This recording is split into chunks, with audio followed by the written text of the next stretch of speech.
Welcome to Millennial Rewind, where we take a not so sentimental look at the movies and TV shows that were around when millennials were growing up. I'm your host, Nick, coming to you from the Mexican food capital of the world, Los Angeles. That's right, I am back from my sojourn in the South. And joining me here in the City of Angels is my co host, Jules. Jules, how you doing today? I'm chewing tobacco and feeling like a goddamn sexual tyrannosaurus. Oh, that's why you were making those roaring sounds before we started recording. It makes so much more sense now. And joining us from the Taco Bell of Southern California, the Inland Empire, is my other co host, John. John, what's happening? Oh, I've got a list of shitty sex jokes that I cannot wait to explain the punchline to you. And if you're wondering what all that was about, we watched Predator. That's right, the 1987 original with Arnold Schwarzenegger et al. And John, if you had to tell somebody you watched Predator without using the title Predator, what would you tell them? I tell them I watched the awesome Schwarzenegger movie that turned into a very disappointing franchise. Oh. No, the other one that he doesn't keep showing up. Oh, burn. Ouch. I'm getting better at this.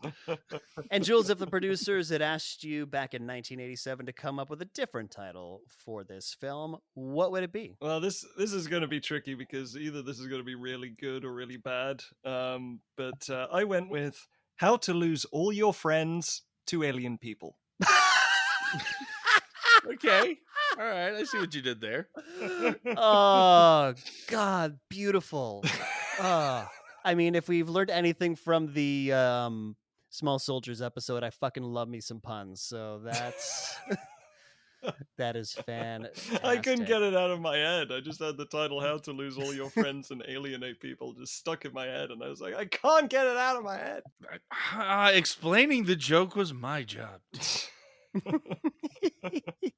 But yeah, Nick, it's a Schwarzenegger movie. It's not as strong as most, but there's definite pun game here. This movie actually means quite a lot to me because this is the movie that traumatized me as a kid. This movie traumatized you.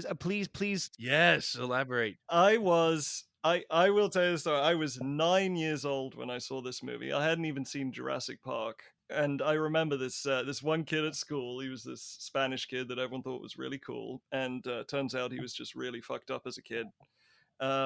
This was a guy who wrote a short story in school about shooting a zombie in the face with a sawn-off shotgun and the zombie sewing it back on. Like the teacher called his parents and was just like, this is really screwed up. Oh my. Was he the kind of kid that when you'd go to his house, he'd like show you his knife collection? A little, yeah. Okay. And anyway, so I went to his house and I saw this movie, and I can pinpoint the exact moment where I was traumatized. And what was it? I will mention it as we get to it in Oh, you tease. I'm keeping you in suspense. That's right. Cliffhanger. You dirty, dirty girl. But let me tell you, for about 2 weeks after I saw this movie, I could not walk past a tree without getting terrified. Oh, I would I be know the walking to the feeling. subway station, and every tree I'd be like, oh my god, it's gonna kill me. Just looking out for 3 laser dots. And yeah, then as I grew up, it became really special. So it always holds a special place in my heart as the movie that absolutely terrified the shit out of me as a kid. So the real predator was the pants you pissed along the way? This is true. This is a fact. Oh my god, next time I go over to Jules's house and I'm just gonna knock on the door and hide in a tree and just jump I'm on just him. having that same thought. Well, it's not as scary now. I mean, now that Oh, I've I'll seen make it it to scary. death and I've been jaded by a universe of terrifying things. Well, I mean, John, unless you can top that, I think you have the best experience with this movie because I only watched it later in life. I just realized that I was an uncultured peasant who had not watched enough Arnold Schwarzenegger movies. And I watched it. God, it must have been sometime in my 20s. I was like, well, I've got to see Predator. I haven't seen it. I hadn't seen Total Recall. and I watched it and I enjoyed it for the most part. Oh, it's still a great movie. I mean, it's filled with great one-liners as one of the most iconic movie monsters, in my opinion. I in no way can hold a candle to that. It's more of the opposite where I can't remember not knowing Predator. And when I was really little, like Total Recall and Predator and stuff, these Schwarzenegger movies, they were just always on. And so yeah, I have no idea when was the first time I sat down to watch it all the way through or just snippets, but I've just kind of always carried Predator with me. You were born into the Predator. We merely adopted it. Yeah, well, I was also born to Kuatu, so that explains a lot. Start the reactor. I say, other than what we covered during Rugrats, my formative years. And this movie, so many cool behind the scenes things about it. First of all, this was written as a joke. Really? Well, maybe it wasn't written as a joke, but it was written based off of a popular joke going around in Hollywood at the time. So Rocky 4 had gone out, and like the Rocky movies, as they, go on, the storylines get progressively, more off the rails. And the joke going around Hollywood was, okay, well, clearly in the next one, Rocky's going to fight an alien because that's the only place. Was this after he soundly defeated communism? Yes, after he Okay. defeated communism, there was nowhere to go but intergalactic. Rocky in space. God, the movie we deserve as a species. But instead, we got Predator. So the writers of this movie were like, okay, we're going to take this premise of fighting, a thing from outer space that comes to Earth and just run with it. Is that why Carl Weathers is in it? I guess. Apollo Creed. Oh, conspiracy theory. Oh, maybe. Maybe, but also Carl Weathers, I think he did a bunch of stuff with Arnie as well, so he was just running in those circles. And he also died in the previous Rocky. That's true, actually, yeah. Dolph Lundgren killed him, and so Yeah. And so Stallone had to go to Russia and defeat their entire system of government. Well, maybe that's the secret hidden plot, that Carl Weathers is in fact Apollo Creed. He survived. He was rebuilt by the CIA. The $6 million commando. And that's why Arnie's so surprised to see him at the start of this movie. He's like, holy shit! Dylan! Carl, Apollo, Dylan! Yeah, so basically this movie was made as a response to the Rocky movies. Like, fuck it, let's just make some crazy ass movie with, big tough guys and fighting an alien. Coming from the director of Die Hard. Coming from the director of Die Hard. So this was directed by John McTiernan. Die Hard, The Hunt for Red October, which we definitely need to watch, and The Last Action Hero. Well, my favorite bit of trivia was he got fired for being a little too acrobatic and artistic with his movements, but originally the Predator was played by Jean-Claude Van Damme. I know. Oh, and for the stealth shots to contrast the jungle to key it out, it's just this big red suit that kind of looks like a lobster thing or crab people. And so you had Jean-Claude Van Damme in basically a crab people suit jumping around a jungle. God, I would pay such good money to see that. The movie we don't deserve. There is absolutely no way you could fool the camera by making the Predator taller than Arnold Schwarzenegger. There is not enough trick photography in the universe that could have made Jean-Claude Van Damme look taller than Arnold Schwarzenegger. No, because most action stars are tiny, tiny dudes in terms of height. I mean, they clearly get ripped for their roles. So they got a really tall former UCLA football player called Kevin Peter Hall. He was the Predator, and he was also Harry in Harry and the Hendersons. He's also the helicopter pilot at the end of this movie. Yes, he is. Oh, sorry, the chopper. The chopper. Sad fact about him, he died of AIDS from a blood transfusion. Oh my god, that's heartbreaking. Yeah. 35, died of AIDS. Oh. Really, really young, 1991. Wow. And one last little, so the composer for this movie was Alan Silvestri. I know! Alan fucking Silvestri. And he delivers yet again. He was the composer for the Avengers. He did a lot of the Marvel movies, and this was one of his earliest feature films. One of his other ones, by the way, Super Mario Brothers.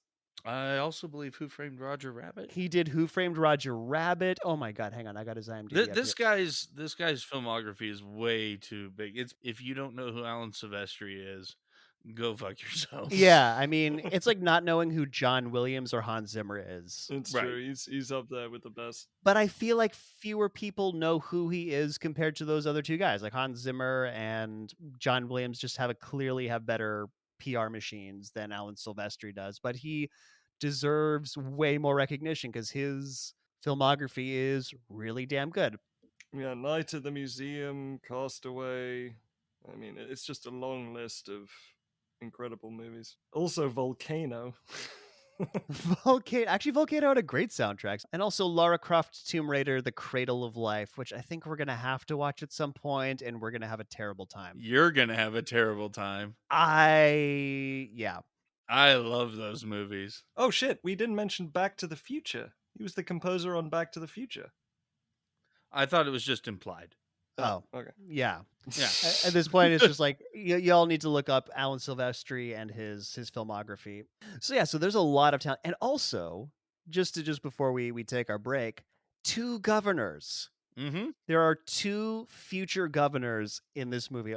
Obviously, Arnold Schwarzenegger, future governor of California, and Jesse Ventura, future governor of Minnesota. We'll get his character's great. We'll get into it. I'm just waiting for Shane Black to be governor of Massachusetts. Yeah, we need to get more people in this movie to be governor. Carl Weathers needs to be governor of something. Because then he'll just deliver a really disappointing twist, you know.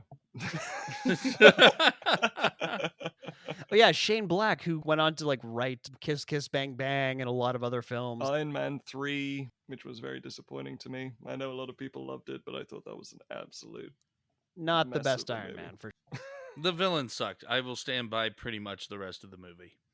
Okay. Yeah, we're going to take a quick break, and when we get back, we will start breaking down Predator. This is my trophy room. I'm kind of a badass hunter. Wow, you sure have a lot of heads hung up on the wall. What are those creatures? Those are humans. They must be pretty ferocious beasts for a badass hunter like you to take on. Actually, they're pretty small and squishy compared to us predators. You can kill them pretty easily with your bare hands. I see. Well then, they must have really amazing technology to make hunting them a mighty challenge. Oh, actually, their tech is really primitive. I usually just sit in a tree with my cloaking device and shoot them with my shoulder laser. You what? Yeah, you should hear them scream when I blast one of their arms off. It's pretty funny. Dude, that's not cool. What do you mean? You're not a badass hunter. You're just like those asshole humans who shoot lions in cages. You're a total piece of shit coward. Nuh-uh. I'm totally hardcore. I kick anyone's ass. Oh yeah?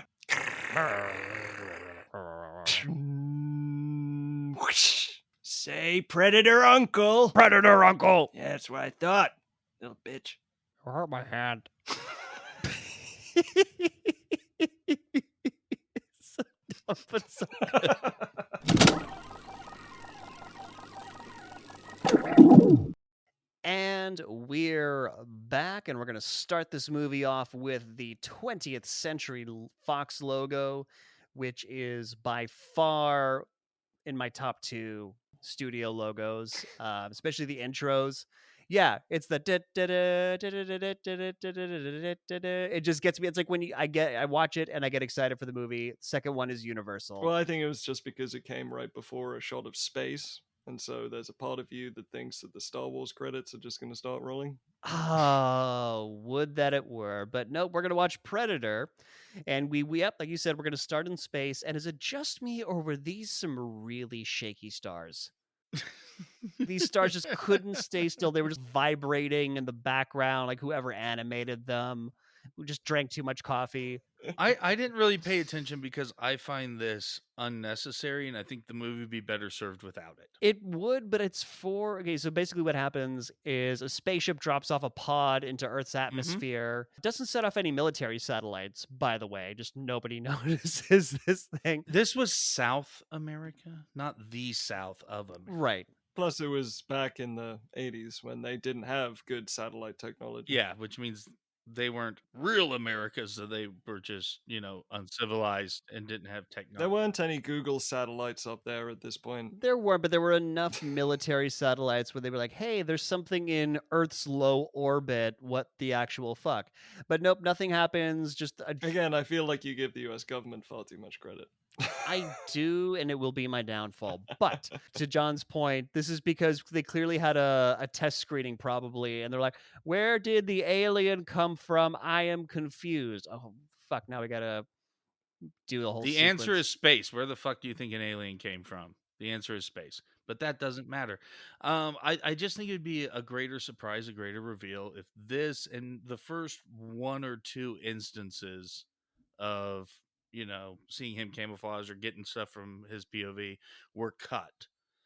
Because then you don't know what's going on. You are just as lost as the other guys. I would definitely keep the POV. I think it's one Not of the first couple. No, well, just like the first one or two. I think we're getting a little ahead of ourselves, guys. We'll get there. Just pull a Psycho. The movie. fierce hot debate going on here. The fierce hot debate before we've even gotten down to planet Earth.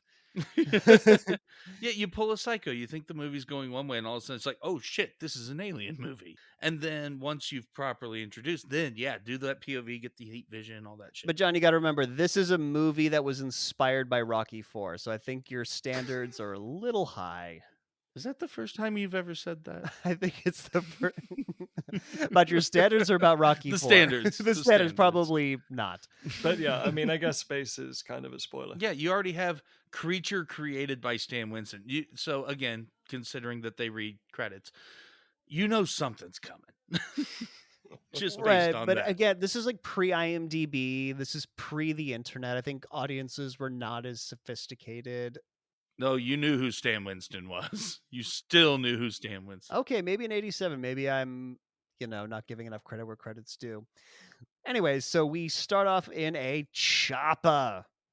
That's right. It's the only way to pronounce it. It's the only way we're going to pronounce With epic, dramatic, Silvestri music playing. the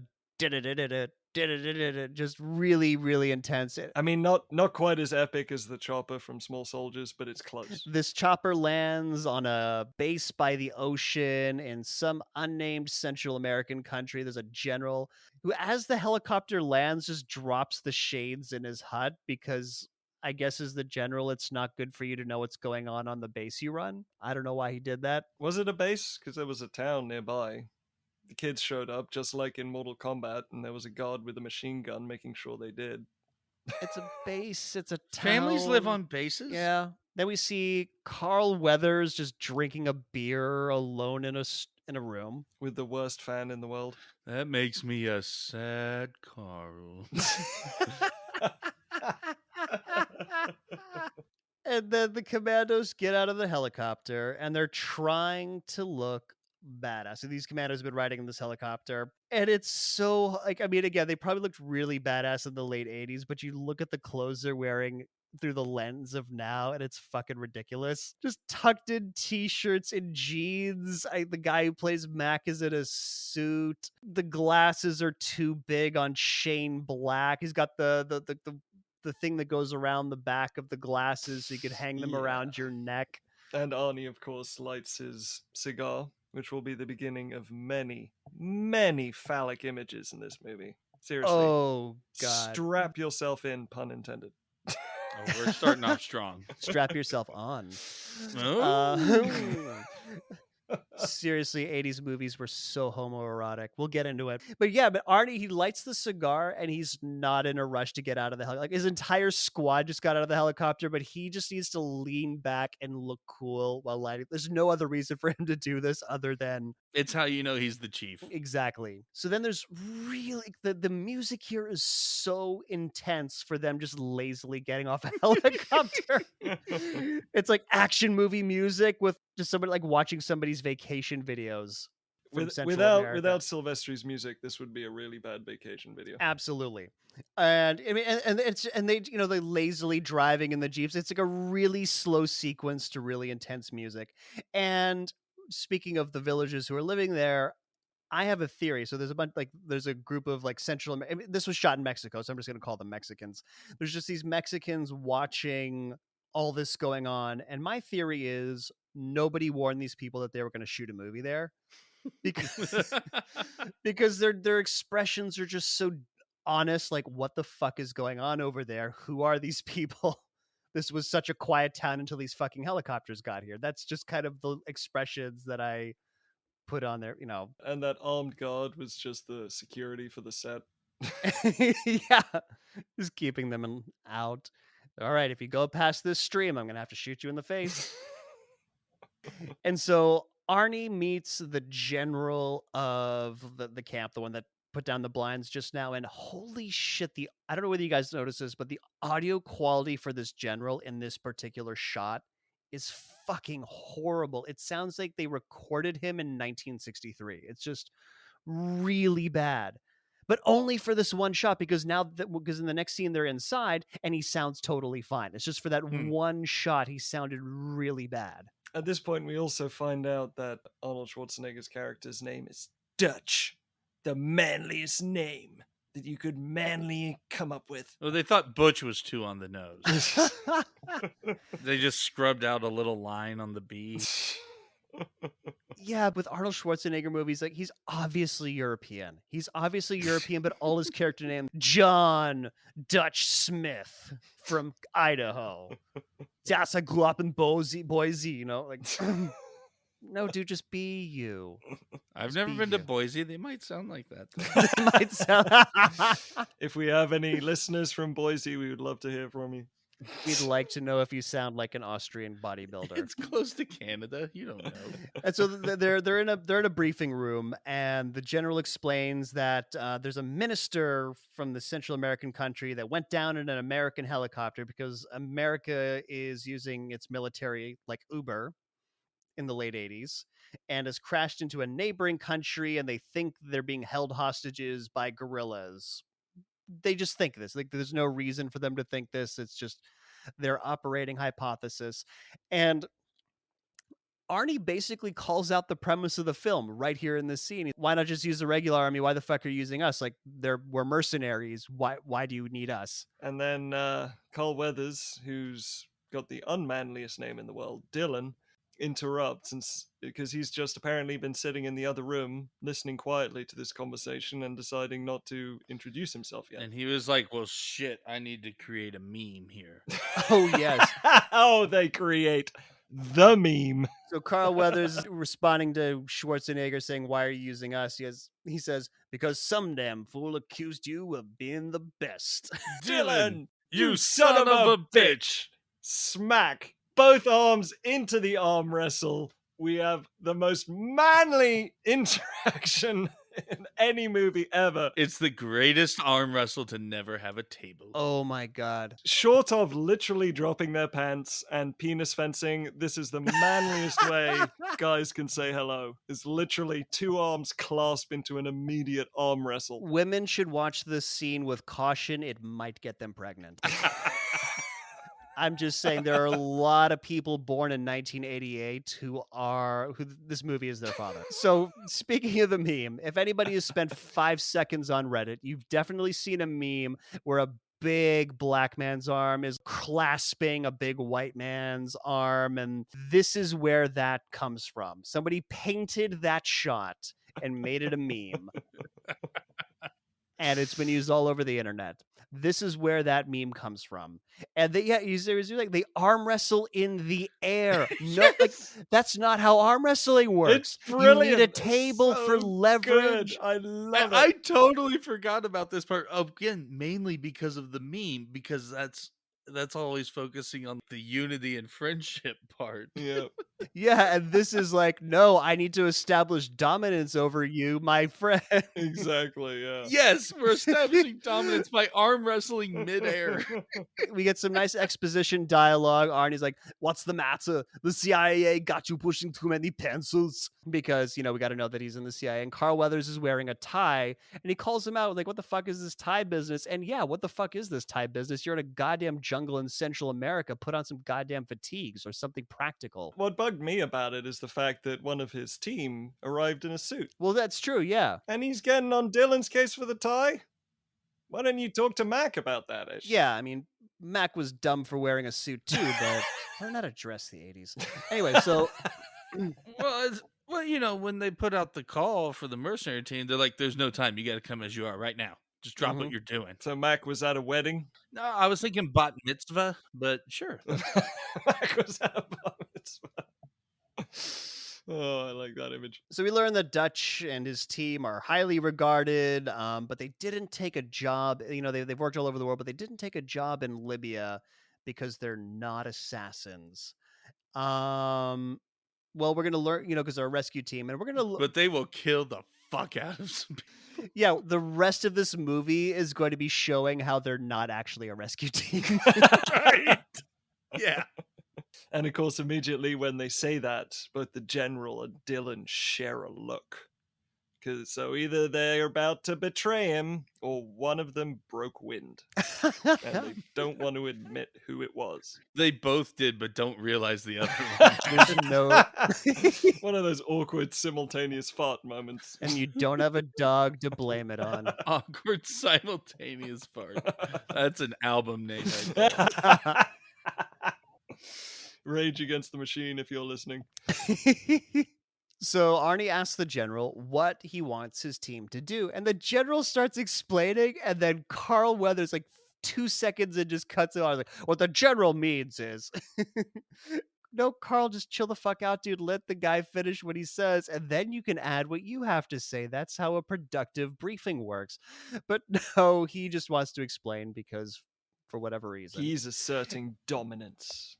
just got his ass kicked in an arm wrestle. So he's feeling pretty bitchy about that arm wrestle. The general tells Dutch that Carl Weathers has. I'm not calling him Dylan. Carl Weathers. It's such a weird name for Carl Weathers.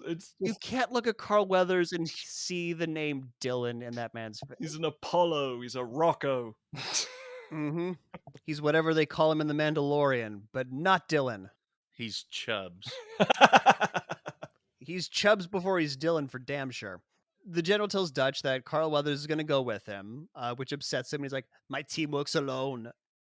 I just love that line. Just let the grammar of that line sink in. My team works alone. Again, this movie was written as a joke. Let's not. I'm on the fence about whether I work alone counts as a classic movie cliche.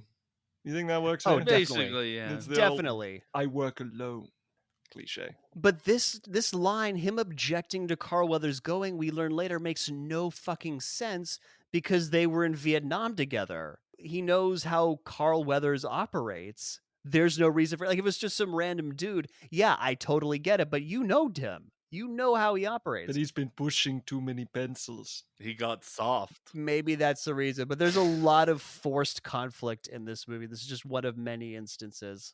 So now we're on some more choppers, and they're flying into the jungle to sock hop music. To Little Richard, Long Tall Sally. Oh my god. Okay, this is like the moment from Aliens. This is just manly army team heading into danger, just swapping stories and more penis fencing. It's fantastic. Oh yeah. So Jesse Ventura. So now we get a good look at everybody, all the commandos on Arnie's mercenary team. Jesse Ventura is Crocodile Dundee. He's got a Crocodile Dundee hat on. There's actually a fun trivia thing about Jesse Ventura and Arnold Schwarzenegger in this movie. Oh? Jesse Ventura found out that from Wardrobe that his muscles were bigger than Arnold Schwarzenegger's, and he was really excited about that. And so when they started talking about it on set, Arnold Schwarzenegger spoke with wardrobe and said, "No, you have to tell them you made a mistake and that I actually have bigger muscles than you." And they did. It was such a BS. Oh my god. Yeah, I mean, this is just a load of jack dudes. Like everybody in this film, except for maybe Shane Black. Except Shane Black. Yeah. Who goes into combat in glasses?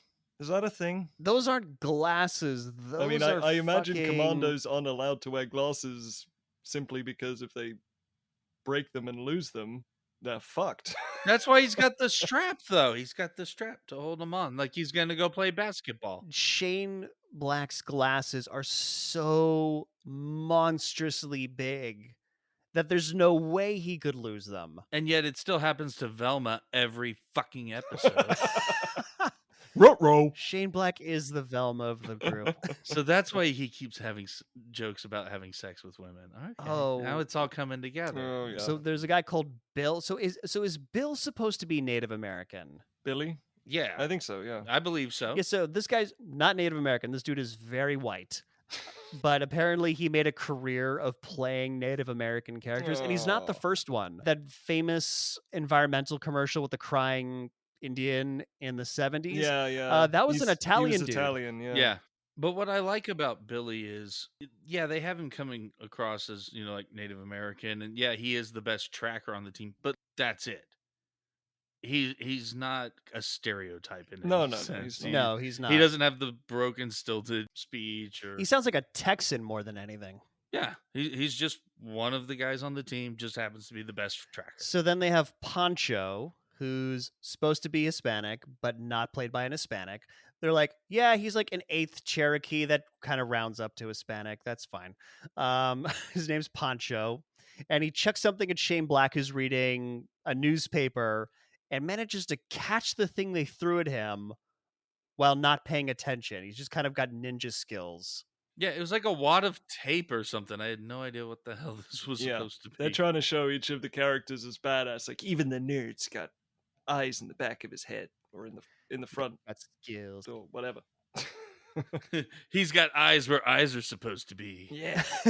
He sees stuff. Corneas of steel. Even though he needs glasses. And so, yeah, Shane Black tells about like a joke. He tries to be funny towards this Billy guy. He's like, yeah, I was trying to have sex with my girlfriend. I said, yeah, how about a little pussy? And she's like, yeah, I'd love one because hers is so big. And he tries to like explain the joke to him. And he gets the reaction he deserves. And Billy responds appropriately, which is nothing. Mm-hmm. Maybe a bit of contempt. But it's part of his character's arc is that he just wants to make Billy laugh. Oh, that's a great little arc. That's not an arc, that's a quirk, because he doesn't make Billy laugh. He just wants to be funny, man. He tells another joke, and Billy just walks away. That's it. We don't even have to get there. That's it. No, he laughs. We'll get there.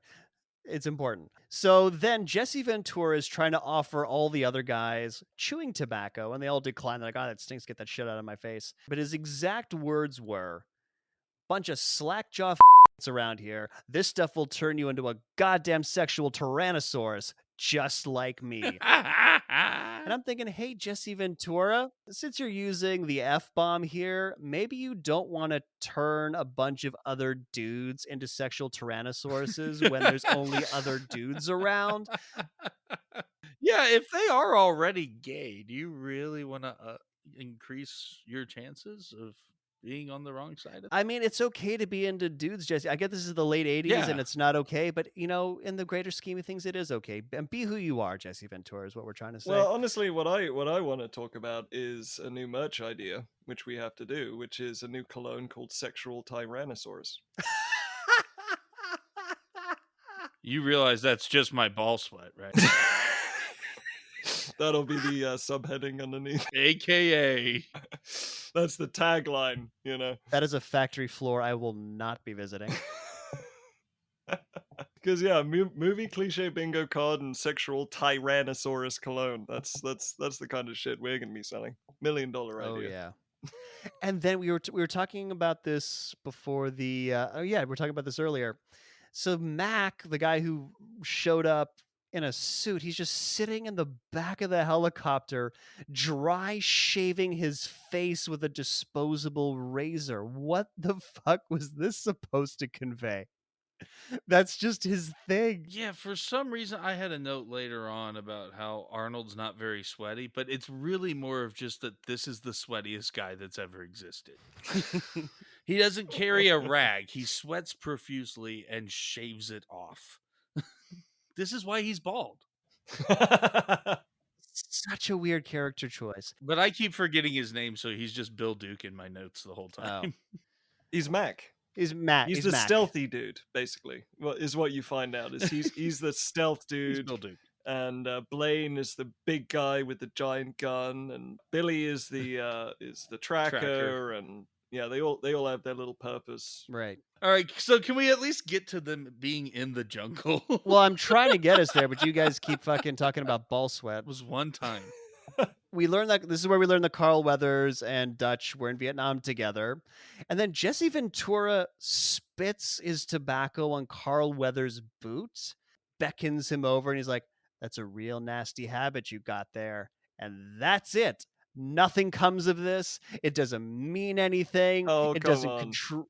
I mean, my note was that Jesse Ventura perfectly encapsulates what we did to Baywatch for 2 weeks, but honestly, there was this beautiful sort of separation between Dylan and the commandos, which I just thought was very well done. Just sort of each one at a time. Rejects his presence. So they're getting close to the drop zone now. Now they got to shut the fuck up. And apparently, like, Arnie starts using hand signals, even though they're blasting sock hop music and they're flying in fucking helicopters, as if them not talking inside is gonna make the whole thing stealthier.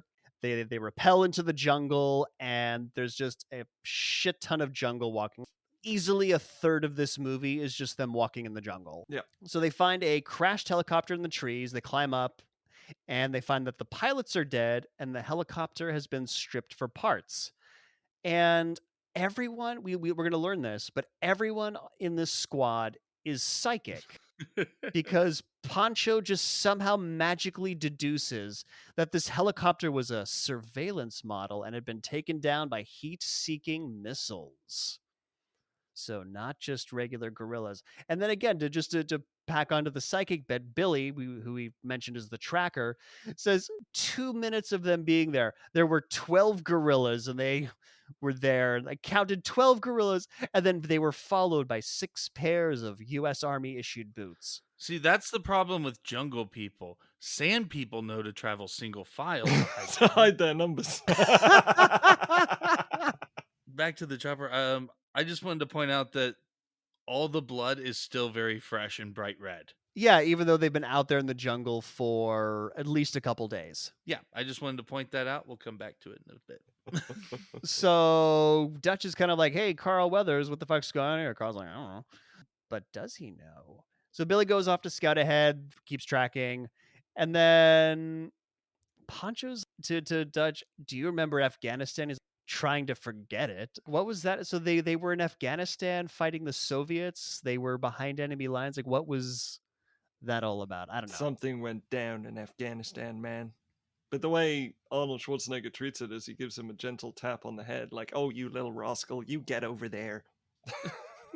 Yeah.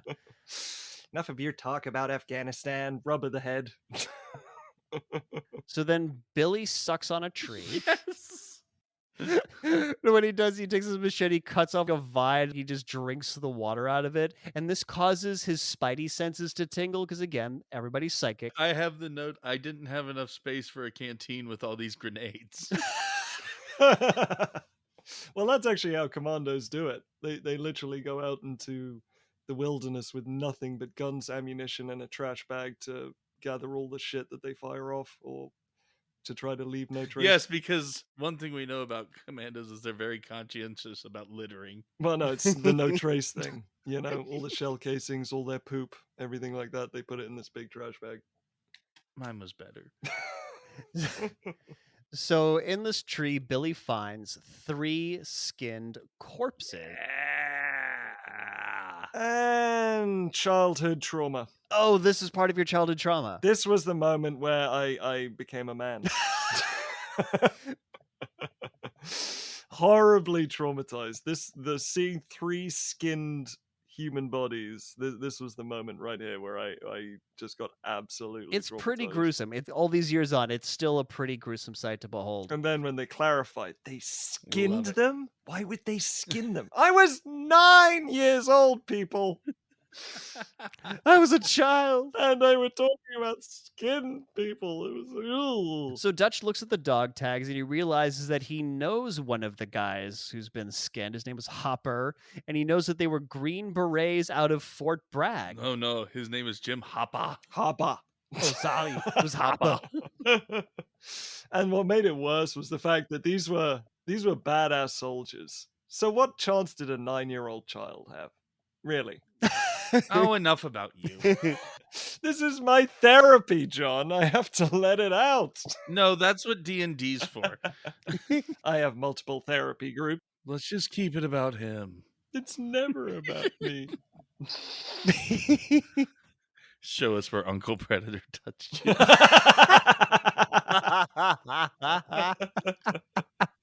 This is about the movie. I love the precision, like when he shares the dog tag, that he's able to throw it using a knife. Yeah, that was a good party trick. Yeah, that's what he practices in between missions. And again, Bill, Carl Weathers is confronted about what the fuck Green Berets are doing in the area, and again, he's like, which is becoming less and less convincing. And Billy, again, they've been around this tree for 45 seconds, and he's already deduced from looking at 2 shell casings that there was a firefight, and there's no evidence of an ambush, and just doesn't know what the fuck happened. It just doesn't make sense. There was a firefight. I was holding it back. I was holding that back.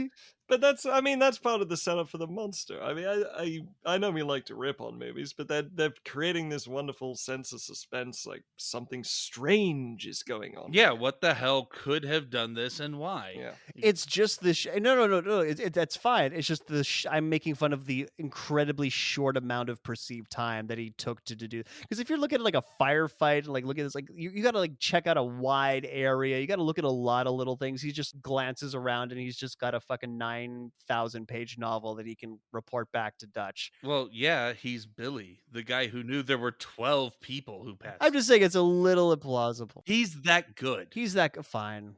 Maybe I'll be a little easier on him.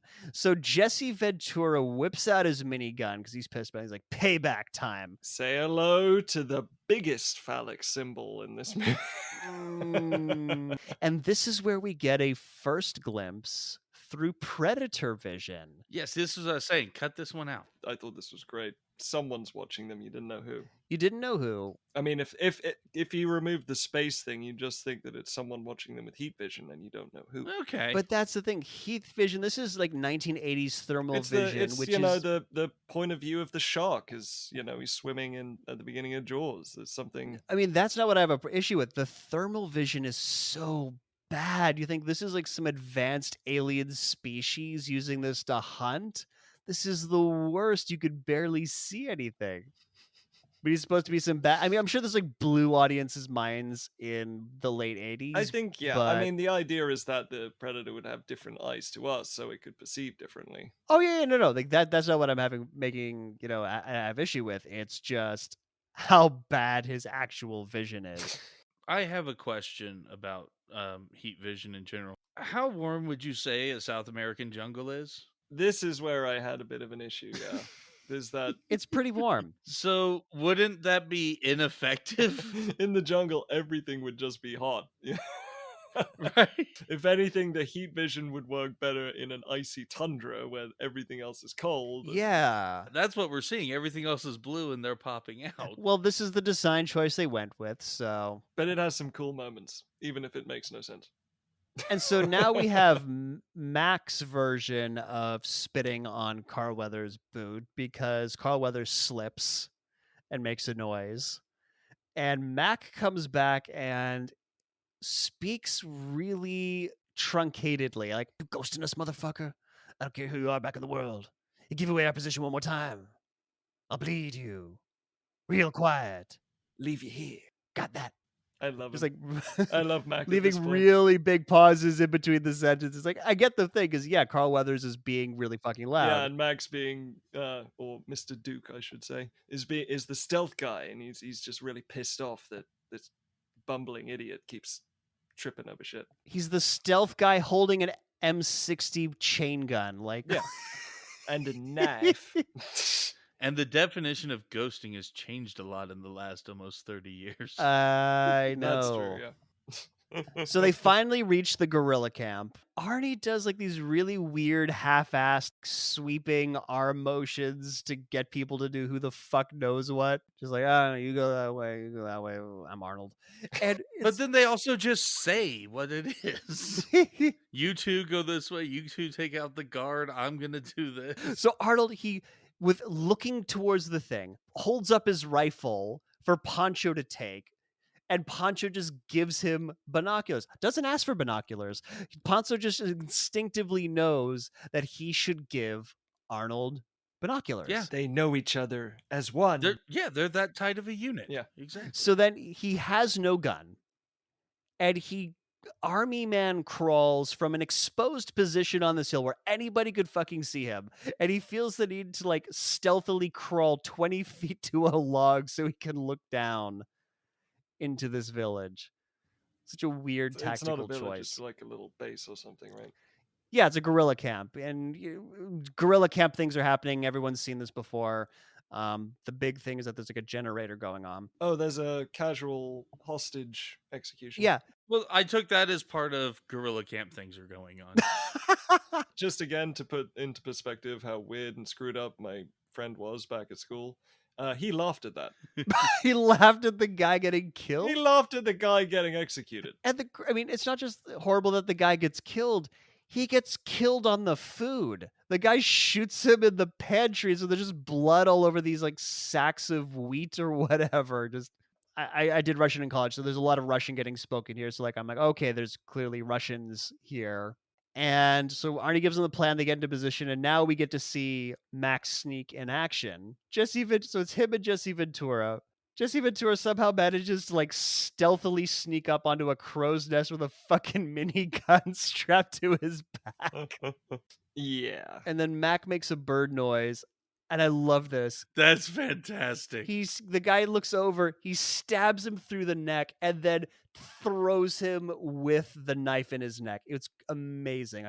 He's got a knife. He's the stealth guy. But all that stealth gets totally fucked because Arnold just decides that he is going to fuck some shit up. He jumps down, and the gorillas have an old beater truck with like a fan belt attached to something that's pumping water. So just by running the truck, they're pumping water.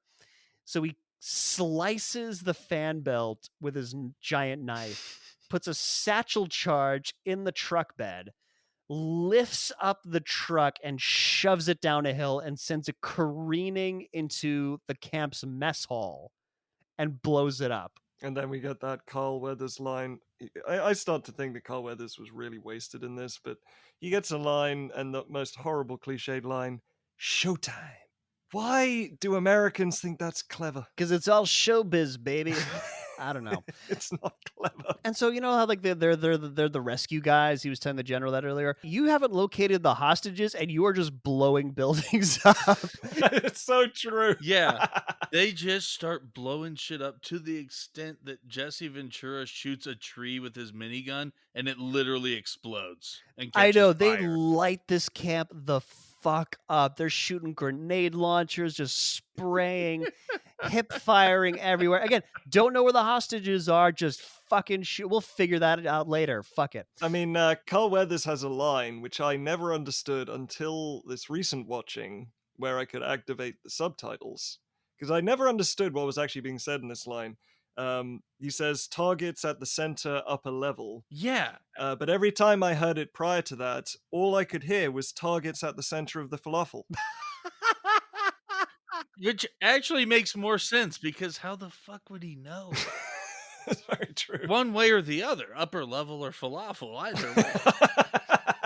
Either way, between the hip firing and the blowing shit up without knowing where the hostage, these guys are not the best of the best. Okay, Carl Weathers is being proven wrong throughout this entire shootout. And they need a minigun to shoot a guy in the tree who has zero cover at all. Yes, and it explodes, as previously mentioned. As is tradition, the tree Yes. explodes.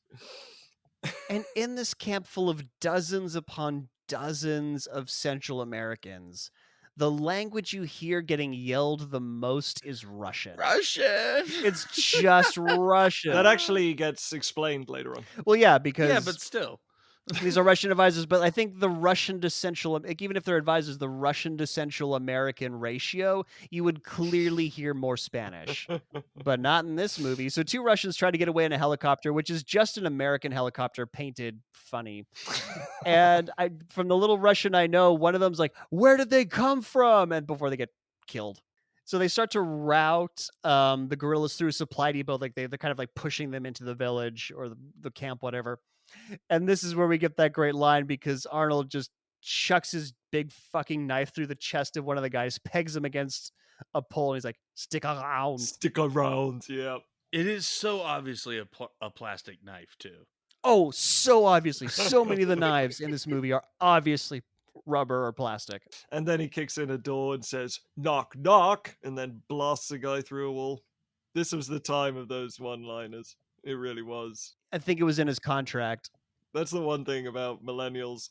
We had these action movies growing up, and they were ludicrous and hilarious and traumatizing. Back when movies were fun and traumatizing. At the same time, somehow. Arnold tells Shane Black to radio base, kind of let them know what's going on. And that's when Arnold... Oh, we find a woman. Our first double X chromosome in this entire movie. Right, and she just shoots Arnold in the back of the head and the movie ends. It's really weird.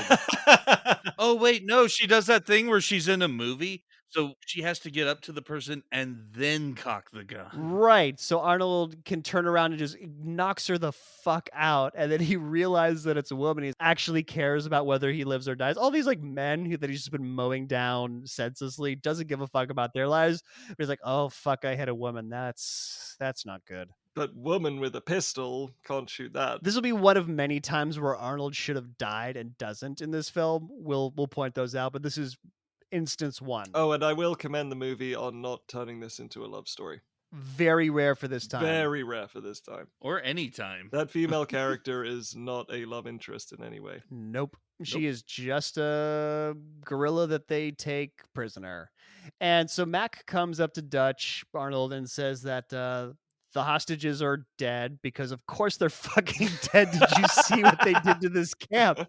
And Mac now shows his psychic powers because he was able to deduce that these were CIA agents being held hostage here. How the fuck he could know that? Did they have like a CIA tattoo on his ass? Like, I have no idea. He just knows this. So now we have another line because Jesse Ventura and Pancho are like hunting down the gorillas that run away. This is pretty much the line from the movie. This is the line everyone knows.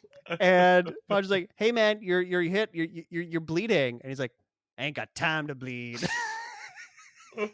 Which I forgot was the setup for a joke. It was the setup for the joke, which a lot of people believe is the worst one-liner in history coming up. No. Oh. There's far worse. But Pancho's reaction to "I ain't got time to bleed" is just so honest. He's like, "Okay." Jesse And then he Ventura. chucks a couple grenades and goes, "You got time to duck?" Yeah, he fires 3 grenades and says, "Have you got time to duck?" Which a lot of people think is the worst one-liner. I thought it was a nice little comeback. Because, like, Jesse Ventura, it doesn't register at first until, like, they start going off. He's like, "Oh, shit, this hill's going to come down on me." So it turns out that Carl Weathers had lied to them about the job. He knew about the weapons and the Russians helping out these guerrillas because they found out that, these were Russian... what do they call them? Advisors that were helping these guerrillas, and they were going to invade the neighboring country where they launched the mission from. He said, yeah, he lied to Dutch because he knew that he wouldn't do it if he knew what was actually going on, because he said earlier they're not an assassination squad. I say, which this previous scene clearly shows that that's bullshit. They are not the best of the best. Oh, no, no, that's right, because assassins are precise. They are a blunt instrument. The bluntest of instruments. They are a huge phallus being flung from a tree. A lot of dick waving. And so Dutch storms out because he's pissed with Carl Weathers. And the gorilla lady that Dutch knocked out groans, and Carl Weathers asking the most casual of Spanish whether or not she's okay. Like, are you okay? Like, I forget how you say that in Spanish. It's just such a weird thing to end the scene on. So Shane Black tells Dutch that there's a guerrilla force bearing down on them. They're going to be there in about half an hour, and they got to get the fuck out of there. And Dutch and Carl Weathers fight about taking this lady for intel, and apparently Dutch and his guys are still under orders, so they have to listen to him. And it's like, under orders, dude, you lied to them, and they're also private military contractors. I feel like they can just not listen to you. I don't know Which how is any of that again works, but another reason why I assumed these guys were military. And now we get more predator vision because the predator has been watching them. We learn that not only does he suck at seeing things, but he also really sucks at hearing things. I Because took this as him learning. Yeah, me too. well, this is him learning, but they try to make his Tracking his prey. because we're supposed to be looking at through his eyes and hearing the world through his ears. It's not it's alien, but not in any coherent way, because it sounds like he's listening to their voices through a fishbowl. This thermal vision sucks for like actually seeing things. Well, it sounds like he's picking up on what they're saying, and then in the subsequent scene, he repeats it back in a sort of more distorted way until he can finally get it right. That's what he's doing. Yeah. It's actually a great emotional journey because, as we'll learn, he learns to laugh. He He does, does learn yeah. to laugh. Oh God, He yeah. learns how to laugh. It's such a beautiful tale. Carl Weathers and Gorilla Lady, they have a yelly fight in Spanish, which was just a really funny moment for me. And then Mac's like, yo, Carl Weathers, come over here. I actually love this exchange. This is a great one. And Well, he calls him over and tells him, Just with his eyes, he just says, he glances up a different direction. Carl Weathers turns around, and then he places the knife on Carl Weathers, whisks around, points his gun at him, and then he reveals that on the end of his knife is a scorpion. And Carl Weathers, just sort of befuddled, says, "Thanks." And our Mr. Mac just sort of stays completely deadpan and just says, "Anytime," and then stomps the scorpion under his boot. animals were definitely harmed in the making of this movie. like I'll save your life anytime, or I'll press my knife into your shoulder at any time. Because I've already threatened to bleed you out. Again, yeah. There are just certain exchanges like this that are just so good. It just seems out of place in what is a very goofy kind of concept. Action, military kind of movie. So Shane Black tells yet another pussy joke. And like, what is going on with this movie that these are beats that need to be had? It doesn't arc his character other than he makes finally gets Billy to laugh. He finally makes his Billy arc. laugh. Which is how Predator learns to laugh. Exactly. And that is the arc. That's the true Yeah. arc. Is that how he learns to laugh? Yes. Yeah. He learns from Billy's loud laugh in this exchange. I'd forgotten about it at first, but I do have that in my notes. Pussy joke number 2, and Predator learns to laugh. We get to see he's not just an animal. Exactly. The Predator has such a great personality. This is another thing I love about this movie. The Predator has a fantastic personality. The way he picks up on little things. I'm not sure it has a person. That's just he called has a learning. great personality. That's called learning. That is not personality. So Billy's like looking at the trees and his spidey senses are tingling and he's just kind of knows something's out there. So they all leave and the Predator looks around the camp and he picks up the scorpion, which is, again, here's the crazy thing, because again, the thermal vision sucks. All he sees is like a heated little splotch where he left the scorpion, and then he picks it up and opens his hand, and inside you finally see that it's scorpion. So he just grabbed a thing not knowing what it was. It was to give you a glimpse of what this thing is that's tracking him, because now it's like, oh, well, that's not really a human hand. What the fuck is this? Another reason, yeah, that space scene didn't need to be here, because that reveal of a non-human hand would have been so special. Exactly. Because first time I actually saw this, I didn't see the opening space scene. So I actually saw the better version. Just skip that opening space sequence. if you're showing it to your mother or your grandmother. So now we're back to walking in the jungle, and there's really intense walking in the jungle music. Walking in the jungle. Welcome to the jungle. We do not have fun and games. We got loads of guns. And there's just a random shot of zooming in onto a random piece of jungle. I don't know why they felt the need to do that. We also get some really inane banter between Mac and Jesse Ventura. They're trying to make them look like they're really close friends, and then they do a really shit job of it. They're talking about like how bad the jungle, like this is worse jungle than in Cambodia, and just nothing that says friend. It's just like acquaintances doing a job. Oh, Mac shares a flask with him and says, "A little taste of home." Super close friends, not just common courtesy you might do for a decent acquaintance. And it's around this part with Nick mentioning military dress earlier that I noticed that Jesse Ventura's just got an MTV shirt. Yeah, I noticed that fairly early on. So here's the thing. As the movie progresses, the men in this movie become progressively less clothed. And I think, honestly, you could make an argument that them wearing fewer clothes is the B plot of this film. There is a lot of man sweat and man abs. If you feel like watching some good man lifting, this is definitely a movie for you as well. But before we get to more man flesh, Gorilla Lady tries to run away, and she tries to run away by throwing leaves in Carl Weathers' face. Not even like dirt, not even mud, just leaves. But this works, and she would have gotten away if it wasn't for that pesky It Poncho. wasn't for that damn Poncho who puts both of his legs over and holds his gun between his legs like it's penis. It's all very sexual. Maybe on purpose. And it's so weird because Carl Weathers starts speaking to her in English, but beforehand she's been speaking to her in Spanish. Like, this movie's very inconsistent about what language gets spoken to this Central American guerrilla fighter. You know, more jungle walking, predator vision. Arnie is in a sleeveless shirt now because he's starting to shed his clothes. And Billy gets spooked again because Billy has got his spidey senses tingle again because this movie likes to repeat beats a lot. Well, they actually explain it. You know, he has a nose. Yeah, that damn nose of his. He just knows that there's something in the tree. But he eventually decides that it's nothing. There's something in the trees. It's nothing. What is it, Billy? Make up your mind. We might get killed over this. Gorilla Lady again tries to get away. She smacks Poncho with a tree branch, breaks it with his face. Yeah, Carl Weathers told Poncho to come over and watch the girl because he had to go talk to Schwarzenegger.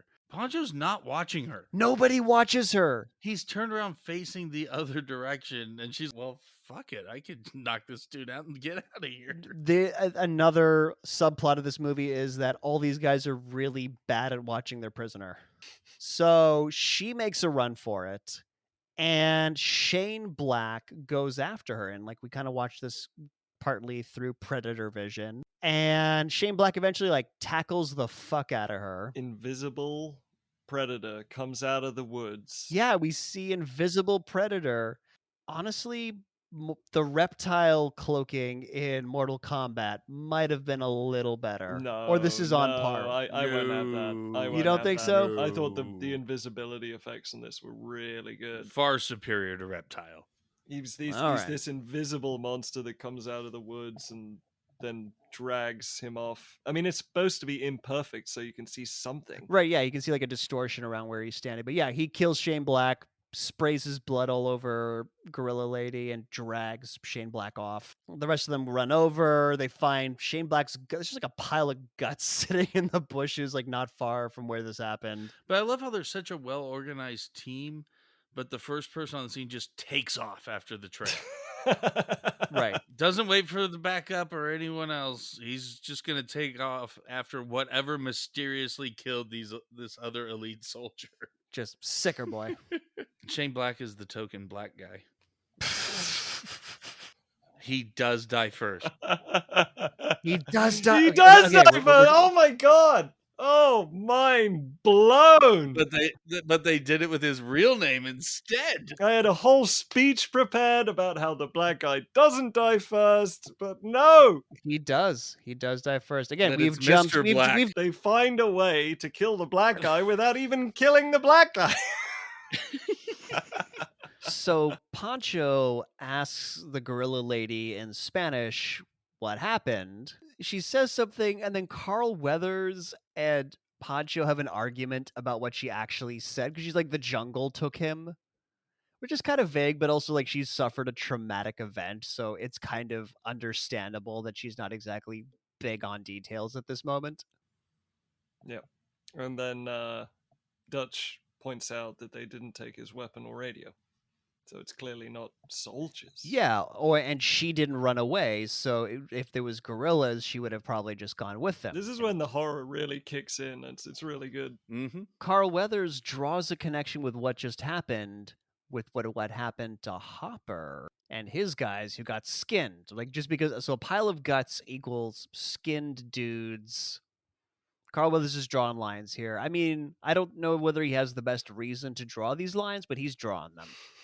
So Dutch tells the squad they got to go find Shane Black's body, which I feel like is not a priority given everything that's going on, but that's the order he gives. So we get more jungle walking, more fluids coming down from trees. We had Billy drinking, and now we have blood flowing down from a really high place, and the camera kind of goes up and we see Shane Black's body hanging upside down in a tree. Right.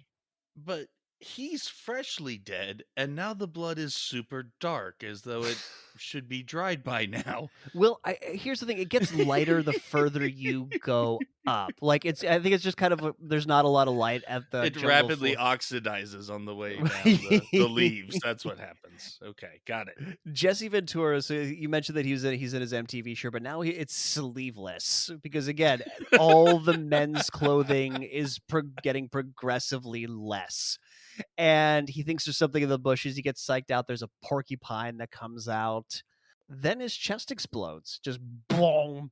And Mac's with him, and he sees the eyes glow, and he just fucking unloads. This is a proper human reaction to the situation. He just literally fires every bullet he has, picks up the minigun, and fires every bullet that has, and then every other member of them joins in, and they fire every damn bullet they have. And I had to go back, and because I was watching this in an airport, I had to keep like going back and tapping the screen so the time bar would come up. From when he yells sergeant and starts unloading, it is a full minute and 5 seconds of them just shooting the shit out of some trees. Exactly. Hey, do you know how I know that these guys are the best of the best? They blindly fire all of their ammunition, and no one even knows what burst shooting is. Yeah, they don't have any visual for any sort of enemy, and they waste their limited ammunition firing at bushes. I thought this was an accurate depiction of what they would have done just because they already lost two That's of their guys. because your country doesn't have guns. This is what happens when you don't have guns and know how to use them. This is just a Tuesday in Texas. It's very cathartic, you have to say. It's just like every damn blasted bullet. It's not that cathartic because they're not going ah. Actually, yeah, the Duke goes ah. Yeah, but everyone else just stands there shooting. Quite a lot. So yeah, I mean, to give credit, we finally see some reloads in this movie. The entire camp destruction scene, nobody reloads a gun, but in the middle of this just fucking jizzing on the rainforest, Arnold does change magazines. I thought you meant by reload, like Jules already mentioned, how a guy just drops one gun and picks up another. Well, that too. That's how I reload. No, like literally changes magazines. Like he actually takes out a magazine, puts in a new magazine, keeps hip firing. Because again, do you know how I know they're the best of the best? They don't aim. I was too busy watching the clock. Because this sequence, I was like, fuck, that was a long time. I need to double check this. Mac, who's still fired, he's out of ammo on the minigun, but he keeps spinning it for a while. And by the way, you can't do this with a minigun. This is bullshit, okay? Miniguns, first of all, you need an external power source, and two, it looks badass, I will give it that, but two, the recoil on it. There's a reason why it's either vehicle mounted or mounted somewhere else. You can't just walk around. Well, the with amount a of fucking bullets that were shot in the opening attack on the camp, that would have been out of ammunition well long ago. Oh, well long ago. He's like, yeah, that backpack could maybe carry 1,000 rounds. I think a minigun shoots at 5,000 rounds a minute. So yeah, he has no bullets at this point. So Mac is traumatized by this, and because he saw the predator, he saw the invisibleness, and it's somewhere in this firefight we notice that there's glow stick liquid on a leaf. I forget whether it was Arnie or Carl Weathers, but one of them goes up to Mac and he says, "I saw it." Well, saw what? I saw it. And he's like, "Well, that doesn't really fucking answer the question, does it, I Mac? know, What but I did there just love that happen?" exchange. Yeah, What happened? I saw it. You saw what? I saw it. Well, what's an it, Mac? What, a clown? Describe it. Yeah. Did you see the clown from the Stephen King novel? It. God. And now literally everyone is sweating except for Arnold. Oh yeah, they're dripping. I also kind of like the fact that they never say the word predator in this entire movie. No, they don't. There is no Cinema Sins roll credits moment. So they look at Jesse Ventura's body and they notice there's no powder residue, no shrapnel, and the wounds were cauterized. Ooh, what could have done this? What could have done that? Arnie comes up with a very unclear plan. They're going to take Jesse Ventura's body out in his poncho. They're going to radio for help, but then they're also going to set up a defensive perimeter. It's all very ad hoc. So while all this is happening, Gorilla Lady sees this glow stick liquid, which is the predator's blood. She has no idea what it is, and she just touches it. Just goes right ahead, fingers first, doesn't give a fuck. She does know what it is for some reason. She does. We find out later she does know what it is, but she has no reason to know. Again, because she's hung out with these commandos. She's now psychic. She's gotten secondhand psychic powers. No. She has heard stories, as we find out. But you're saying she has no reason, but it does get revealed. She has no reason to know that this is blood. So she knows it's the rare secret ingredient of Sexual Tyrannosaurus. Coming soon to a Macy's near you. No, just kidding. It's going to be in Kmart. It's going to be exclusively on our own shopping site once we Yeah, but when we sell it, it's just flat Mountain Dew. Cans of Mountain Dew and just relabel it Sexual Tyrannosaurus. And we're going to be selling it on the corner of Sunset and Vine. That's just the only place it's going to be available. No, this is West Hollywood, damn it. This is West Hollywood. I see what you did there. So she doesn't tell Carl Weathers anything about what's going on, and she just wipes it in her pants. She just wipes this glow stick fluid on her pants. Yeah, she does. And he doesn't see it. Doesn't notice it. He doesn't see it on the leaf. He doesn't see it on her. It wasn't the issue of her not knowing what it was. It was the fact that Carl Weathers doesn't notice the giant glowing green liquid on the plant. Yeah, it's not plausible. We're going to take a quick break here, and we will see whether or not any of these people make it out of the jungle alive when we review the second half of Predator. Oh, dude, look. Check it out. Oh my god, that's Arnold Schwarzenegger. Mr. Schwarzenegger, Mr. Schwarzenegger. Oh, we're such big fans of Mr. Schwarzenegger. I mean, Predator, it's one of my favorites. Dude, don't. He's right there. I'm sorry, it's just the way he talks. It's so ridiculous. Dude, seriously. Oh, come on. I was just joking. Oh, you're right. That wasn't cool. You came to America with nothing, barely speaking English, became Mr. Universe, built yourself up to one of the biggest movie stars of all time, and got elected governor of California. Your story is the American story, and you've achieved more than most would in multiple lifetimes. Making fun of your accent, petty and childish. I'm sorry. Can you please forgive me? Oh my god, are you okay? I was choking on the chicken bone, you assholes. You really think that's how I talk? Fuck you. Wait, Mr. Schwarzenegger, come back. I'm sorry. Predator, uncle? I can't be mad at you if you say predator, uncle. And I'm Hayden Christensen.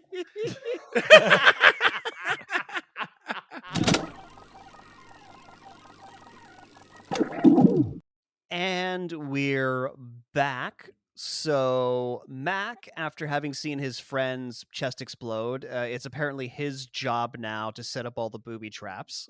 While he's doing that, Dutch is trying to give him like a pep talk, about Jesse Ventura. He's like, "Yeah, he was a good soldier," and Mac's like, "He was my friend." And how the fuck are we supposed to know that? You've given us no indication that you guys are anything but acquaintances. And we get the patriotic trumpet music. I and know. Yeah. We'll take a moment to mourn the death of the sexual Tyrannosaurus, and it's Yeah, I had the music note of this is not quite taps. This is not quite taps. And what movie are we watching? This is supposed to be a sci-fi thriller, and we're now in We Were Soldiers. sci-fi horror. Sci-fi horror. I mean, horror is relative. Not all of us got traumatized as 9-year-olds. I still say it's pretty horrifying. When you're talking about skinned bodies and human beings being made into trophies. Yeah, but you've also talked about going outside like without socks as being scandalous. So, because we've had no inkling that Jesse Ventura and Mac were friends, we kind of have to justify it after the fact. So it's crazy. This whole The flask friendship. yeah, but come on, you've shared a flask with a random dude before. We've all done it. So it's crazy. So he's been talking to Dutch, and immediately, like if you were to write this in a script, it would be exterior jungle continuous. Immediately goes to Jesse Ventura's body. And this is where he has that flask moment. He finishes his flask and he leaves it with Jesse Ventura's body, and he's like, "Goodbye, bro." So now Predator, who's been injured, like clearly one of the bullets hit him, he decloaks in a tree and he starts giving himself Predator first aid with this weird ass injector thing. He's got like a gaping flesh wound in his leg that's glowing yellow green-ish. Yeah, it's unclear what this thing does, what its hoses are connected to. Yeah, I don't know what they used for it, but he pulls it back as if he's extracting a liquid. He does it in thin air, so he does nothing. And he starts jamming it in his open wound, and it doesn't inject anything because like then it zooms in and the thing he pulled back is pushed forward again, but there's still liquid in this glass tube. It's so hard to describe, but he just rubs a tube on his. That's how he does Predator first aid. Yeah. I mean, he puts like this metal shunt into his leg, and that's why he screams. Yeah, and he screams really fucking loud, and the squad hears it in another part of the jungle. Carl Weathers is called for extraction, but they're too far across the border. They can't risk getting them, so they have to keep walking so they don't get their extraction. And then again, Carl Weathers has to interrogate Mac about what he saw. He did this earlier, but again, this movie likes to do the same thing 9 times. And this is where I noticed, we called him Sergeant. I had my thoughts about, the mercenary squads and how you get your rank and what the fuck's going on here. So Mac explains now that he saw this thing's eyes glow, and there's no way that it could have lived after he like sprayed the jungle with minigun. I really enjoyed this dialogue, I have to say. I very much sunk into it. They talk about the eyes that disappeared and nothing could have lived. It's the creating the invincible, terrifying monster, which I thought was pretty fantastic setup. Yeah, it was definitely very Yeah. good. But then Dutch is an asshole again to Mac. I don't know what the fuck Mac did to Dutch, but after watching his friend's chest explode, not only does he make him set up all the bombs around the base, you know what? You get first watch, Mac. You Yeah. No shit. I mean, maybe it's because he thinks Mac's definitely not getting sleep tonight. Do you know who you want, like, looking out and making sure nobody sneaks into your camp and kills you all? The guy who's traumatized. The guy who just watched his friend die. Yeah, the guy who's gonna be like having a 1,000-yard stare, not paying attention, probably needs sleep. He should definitely take first watch. Yeah, it's like you just projected this. I think the whole unit's just being a dick to Mac in this sequence. And okay, so we've once again asked Mac what he saw. Now they gotta ask the gorilla lady again about what she saw. We're now at 3 times asking her what she saw, and she gives pretty much the same answer again. And the jungle took him, whatever. And I just wrote, what, great scenes are not about developing your characters or revealing some new information. It's about revealing the same information from 3 scenes. Then he talks to Billy about something that Billy knows. And then another great exchange. He smells something, he knows something. He knows something's out there. Whatever it isn't a man, and that they're all going to die. And so nightfall comes, and Mac is still on watch. It must be like 5 hours later. The poor fucker can't get some sleep. That's because it's still daytime. It's the classic day is night, Linz. Oh, day for night. Yes. Actually, this was shot at night. No, you're right. My mistake. It was shot at night. So But very soon we get day is Yes, night. yes. so he's looking out into the jungle, and he's waxing poetic to Jesse Ventura, talking about how, back in Nam, they were dropped off with like a platoon of 35 guys, and they were the only 2 that made it out. Again, retroactively trying to make you give a fuck about their friendship and make Jesse Ventura's death more impactful. And we get the Not Quite Taps trumpet music again, and this movie has no idea about what tone it wants at all. And then there's a noise in the perimeter defenses. There's like explosions going off. Mac gets tackled by something. Oh fuck! The predator got him. That's what's supposed to go through your mind. And you hear this squealing, which is a little weird. And you find out that he was attacked by a wild pig, and he stabs it to death. When Poncho sees this, he quips. Billy bursts out laughing. So they know that their friend just lost his best friend, and they're just casually mocking him. Yeah, you think you could have found anything bigger? And he's like, fuck you guys. Seriously, Jesus Christ. Nobody came to relieve me. I should be sleeping right now. Fuck you. Your buddy who's been emotionally devastated, who you've basically made do all the work for the past 6 hours. You're going to give him shit for getting attacked by a wild pig. And then we get a, why don't you take a look at this cliche? Oh, Blaine's body is gone. But also, nobody is watching Gorilla Lady, but she hasn't run away. Because again, we need to make the same point that she's not going to run away, that we've made 2 or 3 times at this point. But yeah, Jesse Ventura's body has been stolen. And how did they get through the tripwire? They still ask the same question the next morning. It's almost as if the conversation didn't stop between the nighttime and the daytime. They're just having the same conversation. That's the thing I just love in movies and sometimes TV shows, where you have it's a perfectly regular conversation, but it takes place over like multiple settings and times a day. Right. Where it's just, oh, we're speaking again now. It's been 4 fucking hours. Yeah, when 2 characters that are at one location and then they move to another location, and they just pick up their same conversation. Yeah, where they left they off. just drove in silence, or maybe they did like license plate games or something. I wonder if it was just because Billy says that there are no tracks, just to confirm. He can see in the morning the tracks, but he can't see those tracks at night. Right. I don't know, maybe. But Billy says that they're being hunted. That is what he has deduced from all this. And there's this, like a hunter. and there's a Hitchcock zoom on Arnie's like shocked Pikachu face. He gets that magical moment, which happens for some reason in a lot of movies, is that characters finally realize they have to look up. Yes, he has to look up. Because there is, as there is in real life, there's this magical barrier that looking straight ahead and looking up, that you can never see anything above your own forehead. Correct. I know, yeah. He finally deduced, and he says, oh, he's in the trees. He doesn't know who or what is stalking them. He's just calling it he. It's very heteronormative. Who the It was an it a second ago. It was an it. It's a he. Now it's going to be a her. Who the fuck knows? Should have said they. And again, asking Gorilla Lady what she saw. Like Arnie's asking her in English.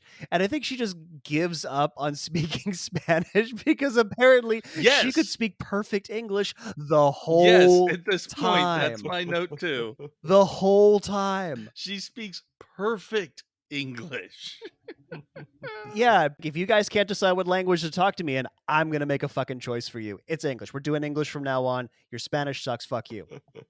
She explains that whatever it was like a chameleon. That's kind of how she describes it. Carl Weathers still thinks it's a bunch of dudes out there, but Dutch sets her free because Dutch kind of believes her. She's had like zip ties around her wrists, and he cuts it off with her. I don't know why, but this was something I picked up on this viewing. Is I just love the line "fucking lizard." Fucking lizard. It's a bullshit psych job, but I just love that line. So we learn that this gorilla lady, we finally get her name. She has a name. It is Anna.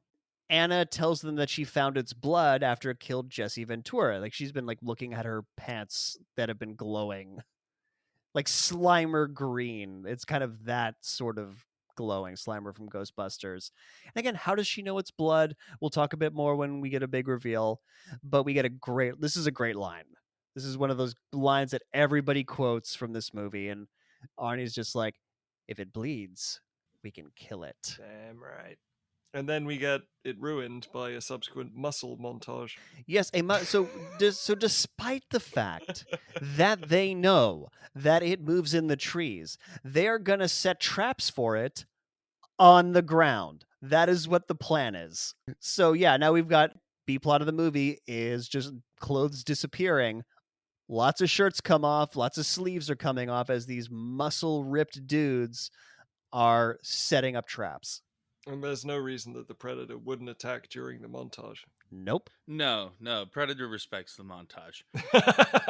Predator respects the montage. That should have been the tagline for this movie. Predator respects Yes, so they the said montage. something about how it could see their tripwires, but maybe it can't see this. And so that's when they put leaves over it? Yeah, so apparently, I mean, look, we know as the audience that this thing cannot see fucking natural materials because it's all just this big ocean of blue, but Right. there's no reason for them to know what this creature can or can't see. Yeah, all they know is it's running down in the trees and then jumped in amongst them to steal the body. And again, they put traps on the ground. They don't put any traps in the trees. That tells you nothing. Yeah. That tells you nothing about being able to see the tripwires because you didn't put tripwires in the fucking trees yet. Yeah, not smart. So now they play the waiting game. Are they going to put any bait to lure this predator in? No, they just set up booby traps and expect this fucking thing to find them. And again, Mac with the disposable razor just scraping it against his face. And then he cuts himself and snaps it in half on his cheek. Okay, yeah, I had a weird Mandela effect at this point because I never remembered this as a little plastic razor. I remember him shaving himself with a blade, but like it was an actual knife.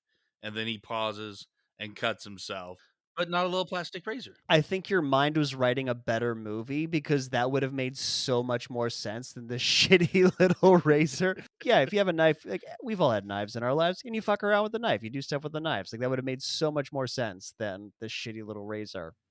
Must be suspenseful. I mean, it's an interesting visual. It just makes no sense in context. Nothing says suspense like disposable blue Walgreens razor. It came in a pack of 15 for $2. Yeah. But then he freezes and then just starts cutting himself, and then he cracks it in half. It's I don't know. I thought it was a nice suspense technique. So we've learned that they've basically set up tripwires everywhere except this one because they want to like channel him into this one area where they're all kind of watching. And eventually like they realize, oh fuck, there's no bait. Why would he like they realize what we realize. And so Arnie goes out. Arnie has no shirt at this point. Because this team is the best at what they do. The best of the best. Out of the entire United States Armed Forces, you could not find a better commando unit than these guys.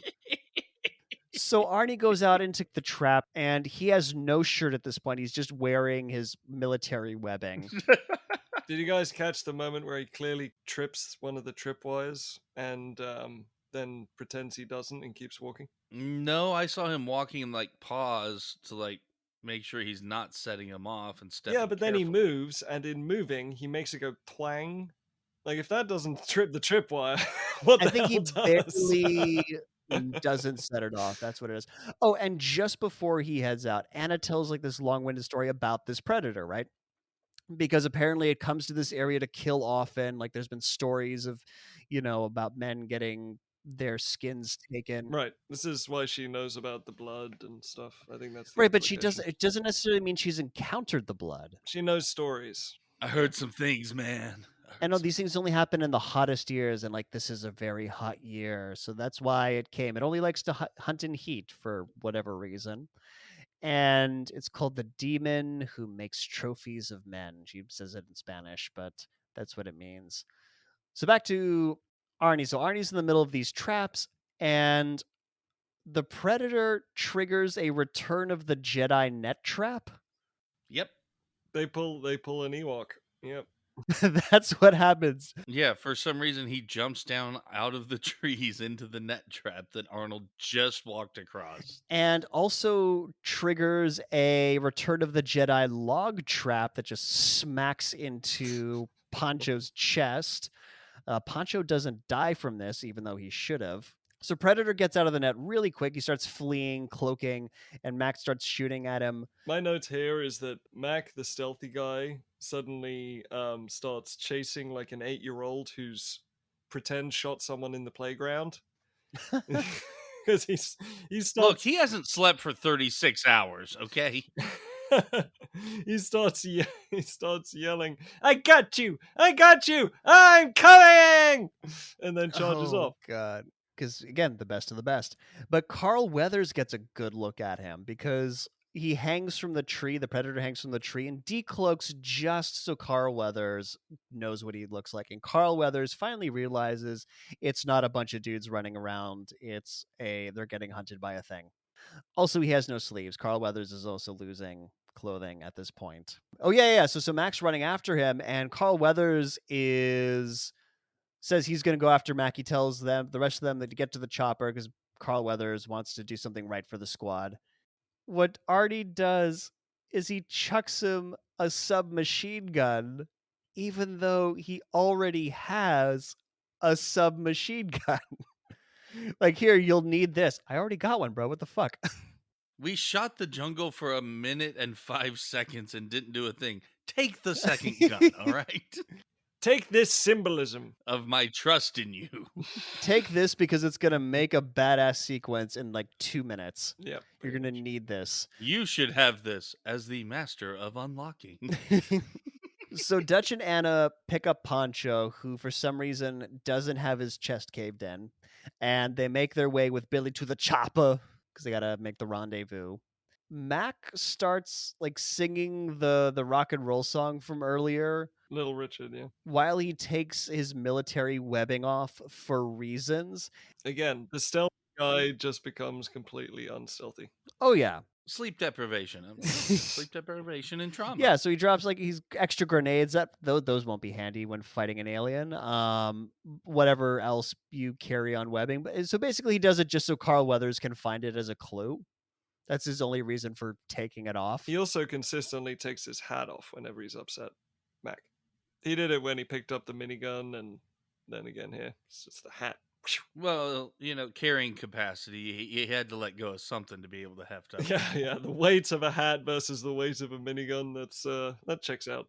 Well, no, I mean, it's just the minigun would have put him over that just enough.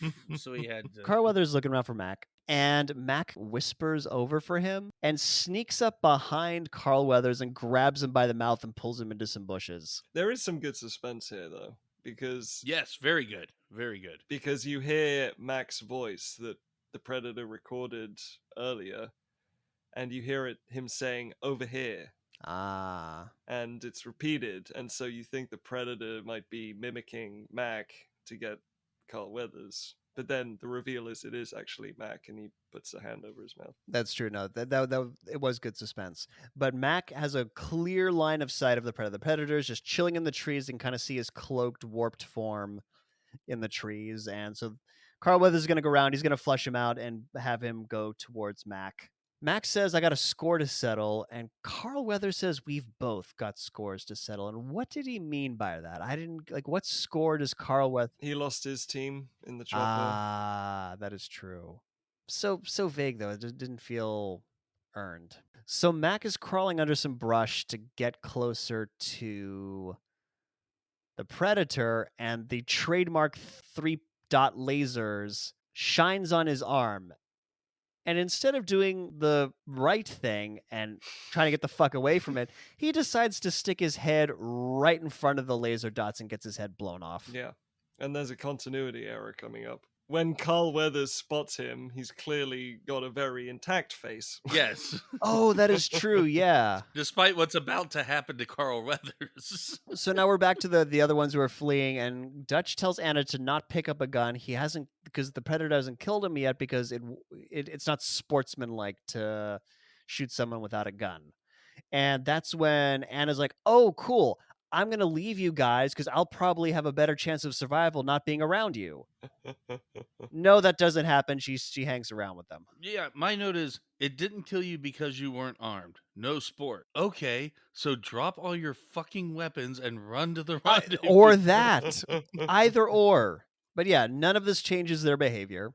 And so Carl Weathers finds Mac's body again. Yeah, there's no massive head and like hole in his forehead. And he sees the predator's eyes flash. Why do the predator's eyes flash in cloaking mode? Who the fuck knows? But that's what he sees. But, well, first he hears the voice of Mac after he sees Mac's dead body. That is Yeah. true. He hears Mac's voice go, anytime. Oh yeah, from when he stabbed the scorpion off his back. Yeah, and then the eye flash, that's just styling. He's just styling on the guys. It's his bling. So yeah, so Carl Weathers pulls his gun up to shoot one of his guns to shoot the predator.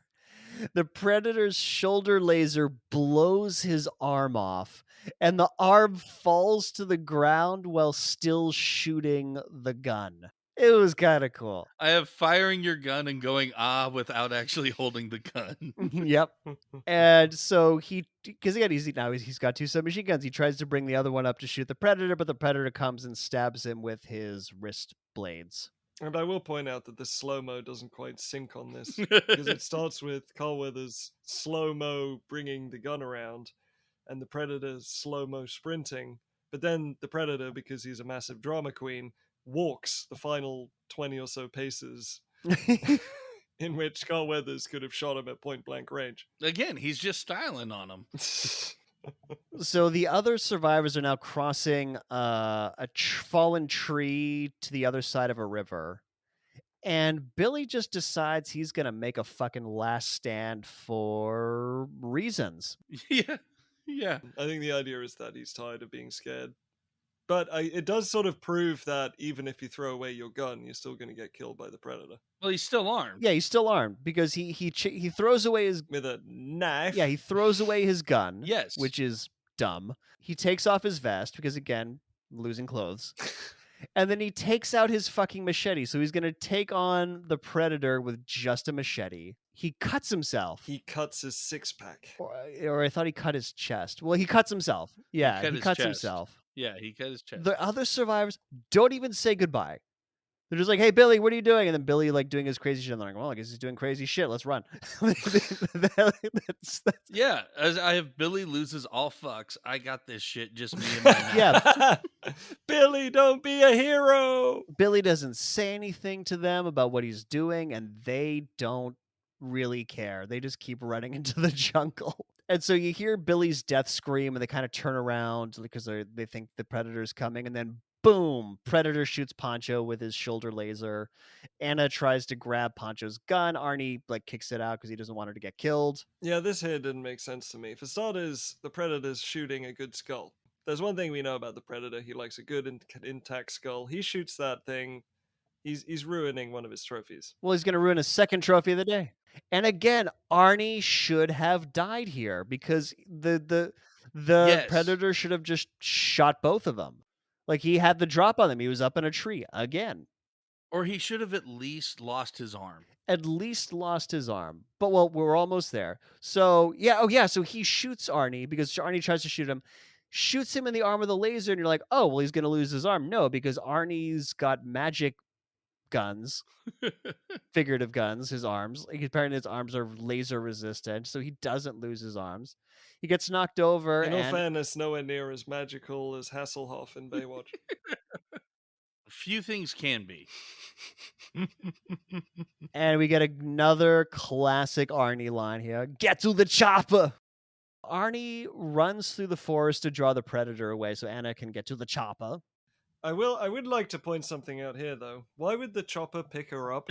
Without any of them with her. Of the soldiers to identify her as helping them in any way? I bet if she just said, "Hey, I'm a gorilla," with that group, they would be I think they mentioned they had a hostage. No, did they? a prisoner or Well, I still like to picture her showing up to the chopper and says, "Okay, so I was with this American unit you sent, and bear with me, this is going to sound crazy, but I swear it's totally true." I know I'm covered in their blood. I know my pants are glowing with the blood of an alien, but hear me out. Yeah, so Arnie, like, he slides down a hill and he falls into a river.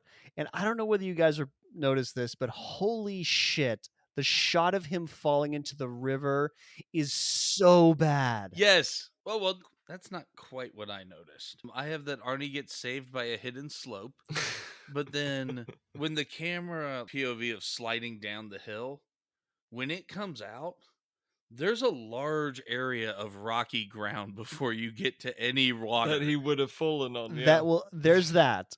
But then he falls into the when he's actually like falling into the river, they're doing this long shot of him falling into the river. Seriously, cell phone footage from 2003 had better resolution. They had no falling into a river budget. But it was a nice stunt. It was a great stunt that they filmed poorly.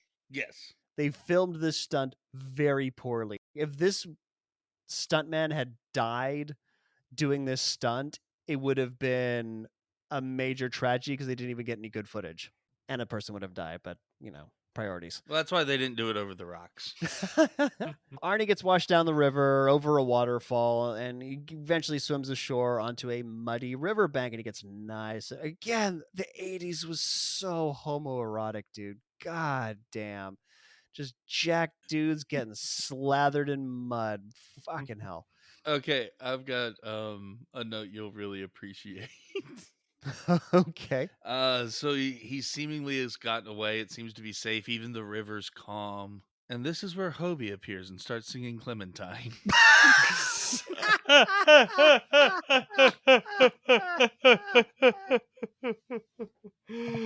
Listeners, if you haven't heard our Baywatch episode, Yeah, go listen to our first Baywatch episode, and that joke gets way funnier. It's what you do between action beats. yeah. Oh God. Fucking Hobie.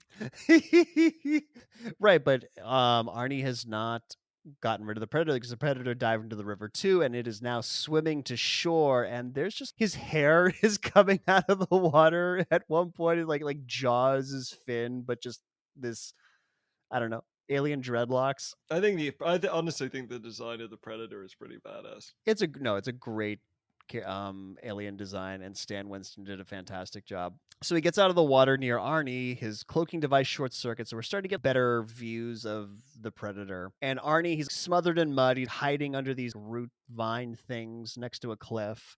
And he's, oh fuck, I'm gonna get killed. But mud is magic, and it covers his body heat, so the predator doesn't see him. Did anyone else notice that when the Predator ran away, it sounded like wooden shoes on a concrete floor? Clop, clop, clop, clop, clop. Just like a Dutch person going down the street. I mean, the mud thing kind of worked for me, but my issue with the mud thing is that he constantly opens his eyes. So even if it did cover his body weight, his eyes would stick out like two giant. You'd think, right? I like that you said he covered his body weight. Did I? That's what I heard, at least, but I've been Mandelaing most of this movie. Yeah, I'm so. pretty out of it too. There's another movie that John watched in Listeners, his we mind. strive for top quality content, constantly forgetting what we've said. That's why we don't sleep at all before recording. Strive. That's the key word. So, but it's crazy because like while the predator's looking for Arnie and he's missing him, he sees this heat signature in a log, and an opossum comes out of the log as he breaks it. I don't know what it was, some rodent creature that probably doesn't belong in the jungle, but that's what he sees. And Arnie realizes that he can't be seen in mud, and because again this movie thinks that its audiences are dumb, Arnie has to say out loud, "Oh, couldn't see me." Yeah, dude, We were watching the movie. We saw what happened. But he just fucking heard you. Yeah, he just fucking heard you. I would call that a 50-50. The director said, I'm not going to put that whole line, he can't see me through the mud. And so they said, well, how about just he can't see me? Yeah. They were paying him by the word. They had to cut the budget somehow. He can't see me through this mud because it hides my body heat. Because it is cold and my body heat is warm. Like the rest of the jungle.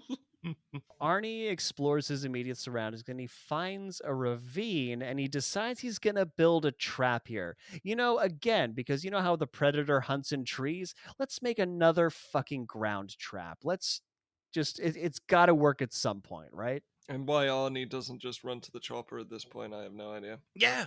You know you're fucking invisible to him now. Well, here's the thing: the chopper's gone. That like he missed the rendezvous. That's the point. They had to be at a certain place at 10:30. Has he finally become an assassin? Is that his arc, going from rescue to assassin?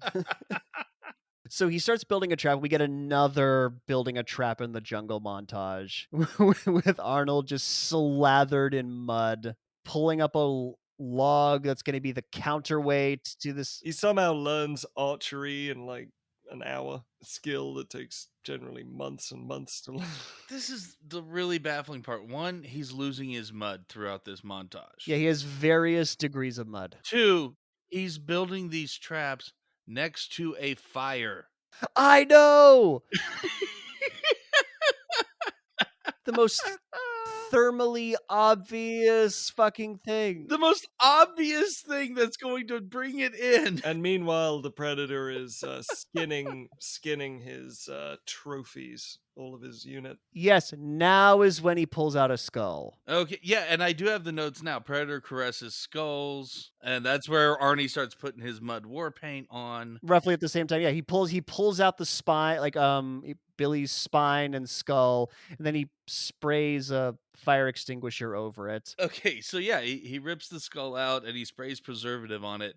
And I just have the note that in Predator Vision on his little HUD, there should have been a little pop-up of a silver trophy collected, 100 points. he gets XP. he got a silver. He's on his way to platinuming Earth. Yeah, he's doing an Earth speed run. Gotta catch them all. I gotta catch. Pokemon Go, you gotta get all of the commandos. And... Yeah, so like we said, like in the tree, he's got this collection of the skulls of all the people he's killed, and he just like he's very much caressing, very sensually like caresses one of the skulls. The trap that Arnie made in the ravine, it's got spikes over the top, and he's pulled a counterweight with a log that he's set up to a trigger on the ground. So I think the idea is that the predator comes through the ravine, it gets snagged and pulled up through these spikes, pulled up by the counterweight. So that's the idea with a vine. The music's just awesome. Absolutely. The music's just awesome. The music actually, for once, like for the very few times in the movie, actually fits the mood. And he takes gunpowder out of some grenade launcher grenades and he puts them in a leaf. Again, I don't see any reason for this. That is a thing that happens. Yes. All right, so this montage of getting ready for the final battle and stroking skulls is over. Arnie is touching up his makeup. I'm sorry, he's putting more mud on. Who is he looking at when he's putting this mud on? He looks like he's looking in a mirror, but he's looking like dead ahead of him. He's looking at the predator who's right behind you. Yeah, he's looking ahead like he's like using a mirror to put the mud on, but there's no mirror in front of him. There might have been a mirror off camera just so he knew what he was doing, but that's the facial expression he has. It's crazy. He's looking ahead to his very prosperous career. And so the hunted has now become the hunter. He lights a torch and he gives a... Or has he? But he's going to fight back, and he gives a Conan the Barbarian scream into the jungle well after he's lit this torch. And the predator hears this, and he slow motion lasers his wrist blades. Is that just to remind us that he has them? Is this how he sharpens his wrist blades? The laser... I think that's the idea, yeah. That's what I got. That doesn't make any sense. And it happens in slow motion. Like, talk about nonsensical slow motion. He lasers his wrist blades in slow motion. Maybe it's sterilizing. He doesn't want to mix bloods. He doesn't want to mix. Yeah, I mean, it would suck if he stabbed Arnold and he gave him an infection. He'd feel really bad about it. Because Carl Weathers had like a different blood type, and it's just, Yeah, like your body like has a reaction to it on the blades. So Arnold chucks the torch into a bonfire to lure the predator, and he hides in a tree. Yeah, good thing he didn't see the previous fire you were using to make all those traps. And so the predator seems to have fixed his cloaking device after like dunking it in water because he's running through the trees and eventually appears right behind. Like he climbs down the tree that Arnie's in right behind him, barely missing him. Because again, mud is magic. You can't see through mud. And so then Arnie swings on a vine to another tree, and somehow the predator doesn't notice this, doesn't see him at all. Right, because everything's blue, but he did hear it. He did hear it. And again, his eyes are completely open. You know, I mean, the mud trick doesn't work if you just let your eyes out. Yeah, you're going to see these two little hot orbs just chilling there. It's literally a target. 2 of the 3 dots are highlighted for him. So the predator, so there's like a log that goes across the area where this giant bonfire is burning. So the predator, you know, master hunter, this is obviously a trap. So obviously a trap. None of us are hunters here. None of us have special forces training. This is obviously a trap. And Arnie shoots an explosive arrow at him. How the fuck does this explosive arrow work? How does it ignite? Fuck us, I guess. It just works. Special leaves. Special leaves. I think the idea is that it hits the fire and explodes. No, it hits the log that the predator's walking and it just magically explodes. Again, I think the idea... Jesse Ventura shot a tree and it exploded earlier. Like fireball explosion. But what this achieves is that it destroys the predator's cloaking field, and Predator's gun just automatically just shoots in the general direction that the arrow came from. Well, it shoots in all directions. Yep. And Arnold has to like hide behind the tree to make sure he doesn't get hit by shoulder laser. And the crazy thing about this laser, like I finally noticed it in this scene, is that every time it shoots, it sounds like a bullwhip cracking. Yeah, that was the sound effect they used. Whoosh. When you look through Predator vision, you hear whipping sounds. Just whoever was doing the sound design on this movie saw Indiana Jones and was like, I fucking love that bullwhip. I'm just going to do that 9,000 times. No, it's the kink. It's the sign of the sexual tyrannosaurus. Laser shooting. Arnie falls out of a tree, injures himself, gets spotted. There's more, again, like I made a note, there's more whipping noises while the Predator looks for him with his shitty thermal vision. Arnie finds himself on the opposite end of a log with the Predator. And Arnie manages to save himself by tree hugging. He does. Yes, he does. He goes to the underside of the log and just through sheer strength clutches to the bottom of it.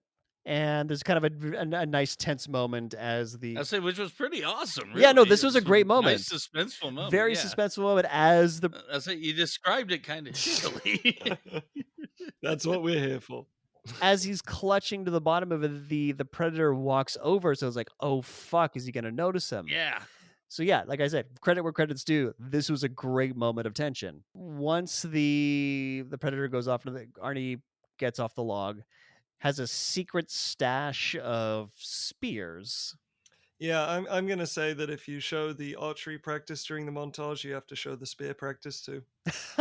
I want to see javelins. He has Olympic level javelin skills in this movie. Oh yeah.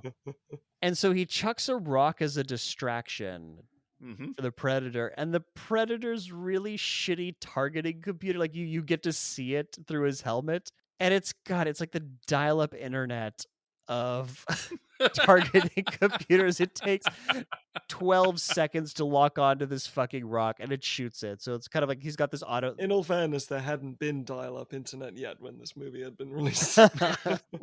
So what you're saying is this is actually ahead of its time. Exactly, yeah. But then the computer kind of triangulates the angle of throw and deduces where the rock came from and starts shooting at Arnie directly. Epic dodge and throws a spear. And boom, he hits the predator again. Again, Olympic level Javelin javelin skills. It just takes an hour of practice, guys. Wow. Everything, that requires skill is just an hour of montage away. And so he follows this glow stick blood into a cave, and the trail ends. And then somehow behind him in this cave, just like a river of predator blood just flows down the side of the rocks. So did the predator double back? Like, how the fuck did this happen? He had to. Yeah. And so the predator drops behind him, and now we know what the leaves were for. He's got a homemade grenade that he lights and throws, and he runs out of the cave and explodes behind him. The predator shoots him and forces Arnie to jump into a river to escape getting shot. And no more mud. So now Predator doesn't have his stealth mode. Arnie doesn't have his mud. Here we go. Or should I say, showtime. No, you shouldn't, John. You should never say that. Well, I did. So yeah. Only if Showtime, the cable channel, sponsors the show, then we'll say Showtime it. theater. I'm just imagining because way it works. Arnie swims ashore. He's got no mud on him, and the predator sneaks up behind him, stabs him in the back of the head, and finally the movie is over. No, not really. We still need to... Wait, he isn't dead? He's not dead. Giant surprise. He's not dead. No. So the third time that Arnie should have, died in this movie, he didn't, because the predator pegs his wrist blades on either side of his head on the log that Arnie has crawled up to. This is where Wolverine would say something along the lines of "Don't make me count to 3." I think the Something idea like is that that. the predator is just, really pissed off at Arnie now and wants to make him suffer. And then he spots his skull and sees it as really good looking. I have a different theory.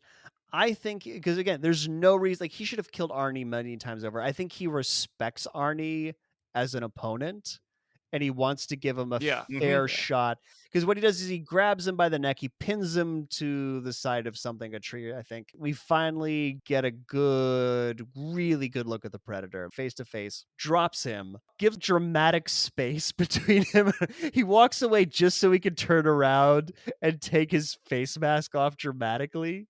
And remove his gun, his shoulder gun. Yeah, he removes his shoulder gun. Arnie gets to see the predator's face. We get to see the predator's face. He's got these crazy mandible, hook-toothed things for jaws around his mouth, beady little eyes. I mean, great design. He looks It's a fantastic design. freaky as fuck. And again, a lot of great one-liners in this movie. Arnold, you're one ugly motherfucker. It's so good. So good. And the predator yells at him because apparently he understands English now. He's like, "No, I'm not ugly, asshole." Or as Predator would say,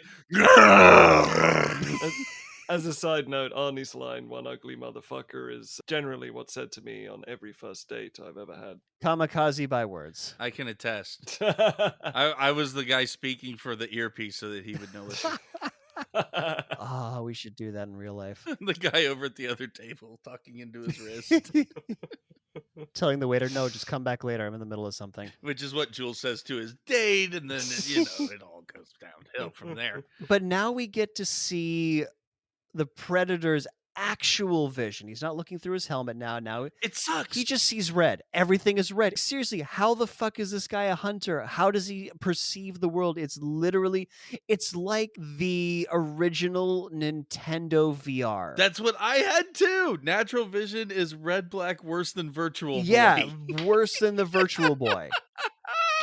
And so bad. Yeah, he can't see shit. But according to the movie, he can see shit. So Arnie tries to do what Anna did earlier and smacks him in the face with a log. Doesn't work. And now Arnie just gets fucking pimp slapped by the predator. The predator has mastered the martial art of bitch slapping. And he full on bitch slaps Arnie to almost death. It's quite magical. Blood flying out of his mouth. And again, backhand, inside hand, it's just all going through. Jackie Chan should take notes from this choreography. He's shredding branches as he goes. This guy has the martial art of bitch slap down to a science. And just in case you weren't sick of them yet, more whip sound effects while he's getting slapped. And so Arnie eventually tries to crawl away, and the predator just lets him crawl. Enjoys watching Arnie suffer because he could kill him at any time. He's way bigger and stronger, more agile, apparently can see better despite the fact that he sees the world in Virtual Boy. And so Arnie crawls through the ravine where the trap is that he set earlier because he's trying to lure the predator in. And again, the predator isn't an idiot because he sees that this is obviously a trap, despite Arnie going, I actually really love that he doesn't fall for that trap, and Arnie's literally saying, kill me now, I'm right here," and he doesn't fall for it. That actually another great moment. doesn't fall for it. So he goes around, but what he does is he stands under the counterweight log that Arnie used as part of his trap from earlier. So what Arnie does is he kicks the trap trigger, the log comes down and just crushes the predator. That's a great sequence. Yeah, it's a great sequence. So Arnie, he's like, he thinks it's over, but the log starts to move. So Arnie's like, fuck this, grabs a rock.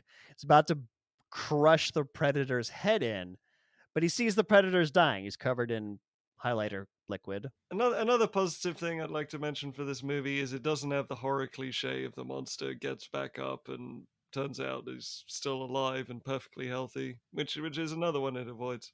Yeah, no, Yeah, but then we do get another repeated line.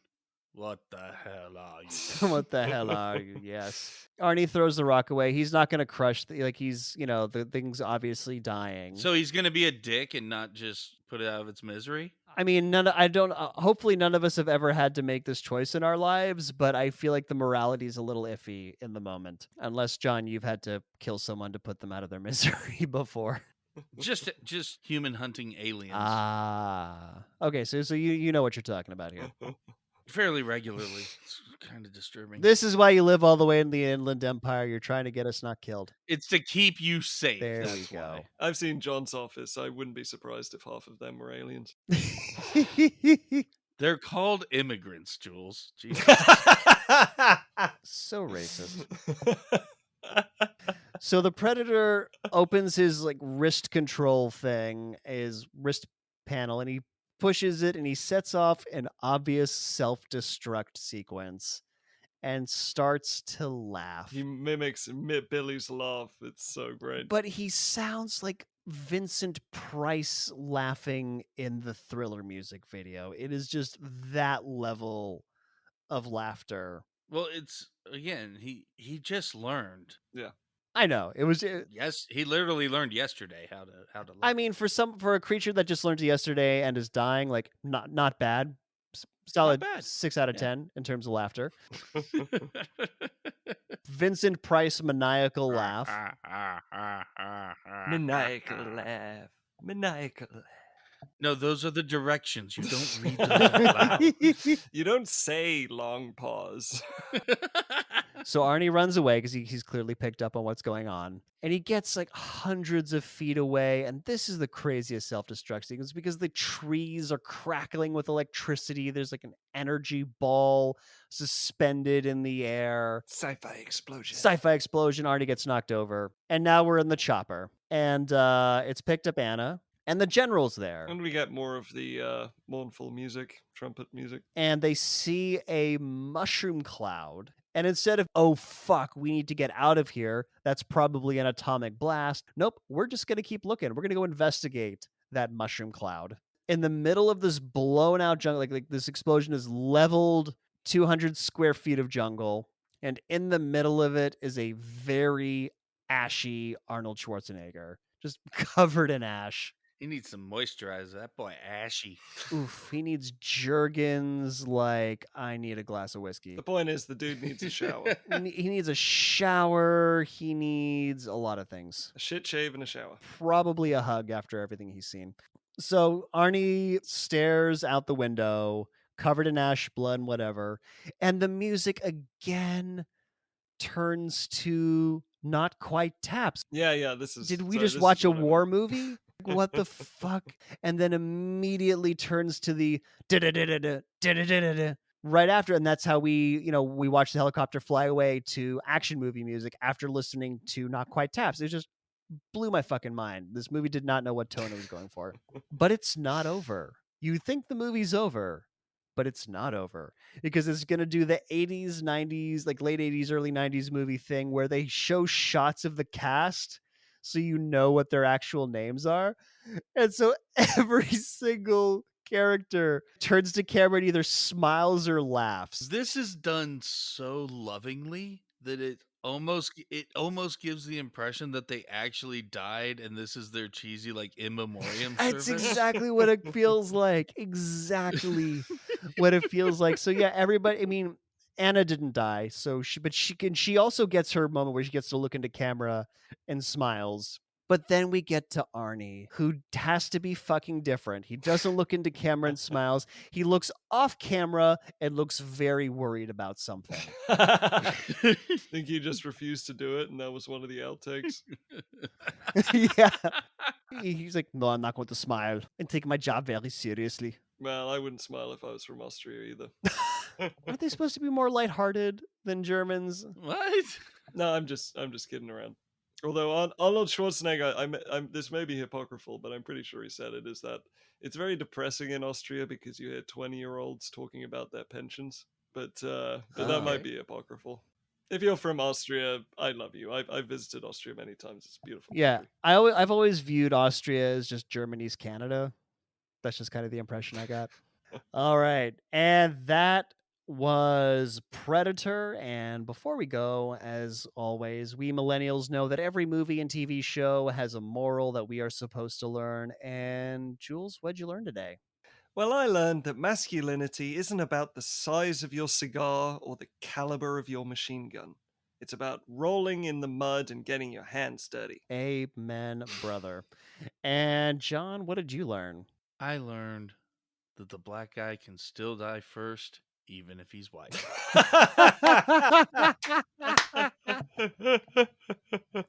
And I learned what it takes to be a goddamn sexual tyrannosaurus.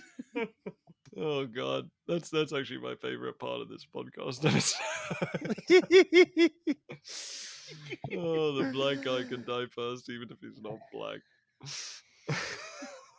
Even if he's white. And before we go, we need to tell you what we're going to do next time. So, John, what do the folks at home have to look forward to? They have to look forward to the 1986 feature-length military recruitment video, Top Gun. Oh, yeah. Highway to the Danger Zone, baby. It has a surprisingly middling 50 on Metacritic, with the higher praised reviews coming from 20th anniversaries and stuff, and really panned when it came out. Interesting. But one of the nicer reviews at 2.5 stars came from Roger Ebert. And I'll do like a bit from the middle and then how he closes it off. Top Gun settles fairly quickly into alternating ground and air scenes. And the simplest way to sum up the movie is to declare the air scenes brilliant and the earthbound scenes grimly predictable. It knows exactly what to do with the special effects, but doesn't have a clue as to how two people in love might act and talk and think. And then to end it out, the dogfights are absolutely the best since Clint Eastwood's electrifying aerial scenes in Firefox. But look out for the scenes where the people have to talk to one another. I have 2 other reviews I want to talk about, but I'll save them for when we actually discuss the movie. And that's our show. If you liked it, please subscribe. If you loved it, please share it with all your friends. And whether you liked it or loved it, we'd appreciate it if you gave us a 5-star rating on Apple Podcasts to help others find us. Also, be sure to like our Facebook page and follow us on Twitter. Links to both of those are in the show notes. Thanks for listening, and we'll see you next time for another episode of Millennial Rewind.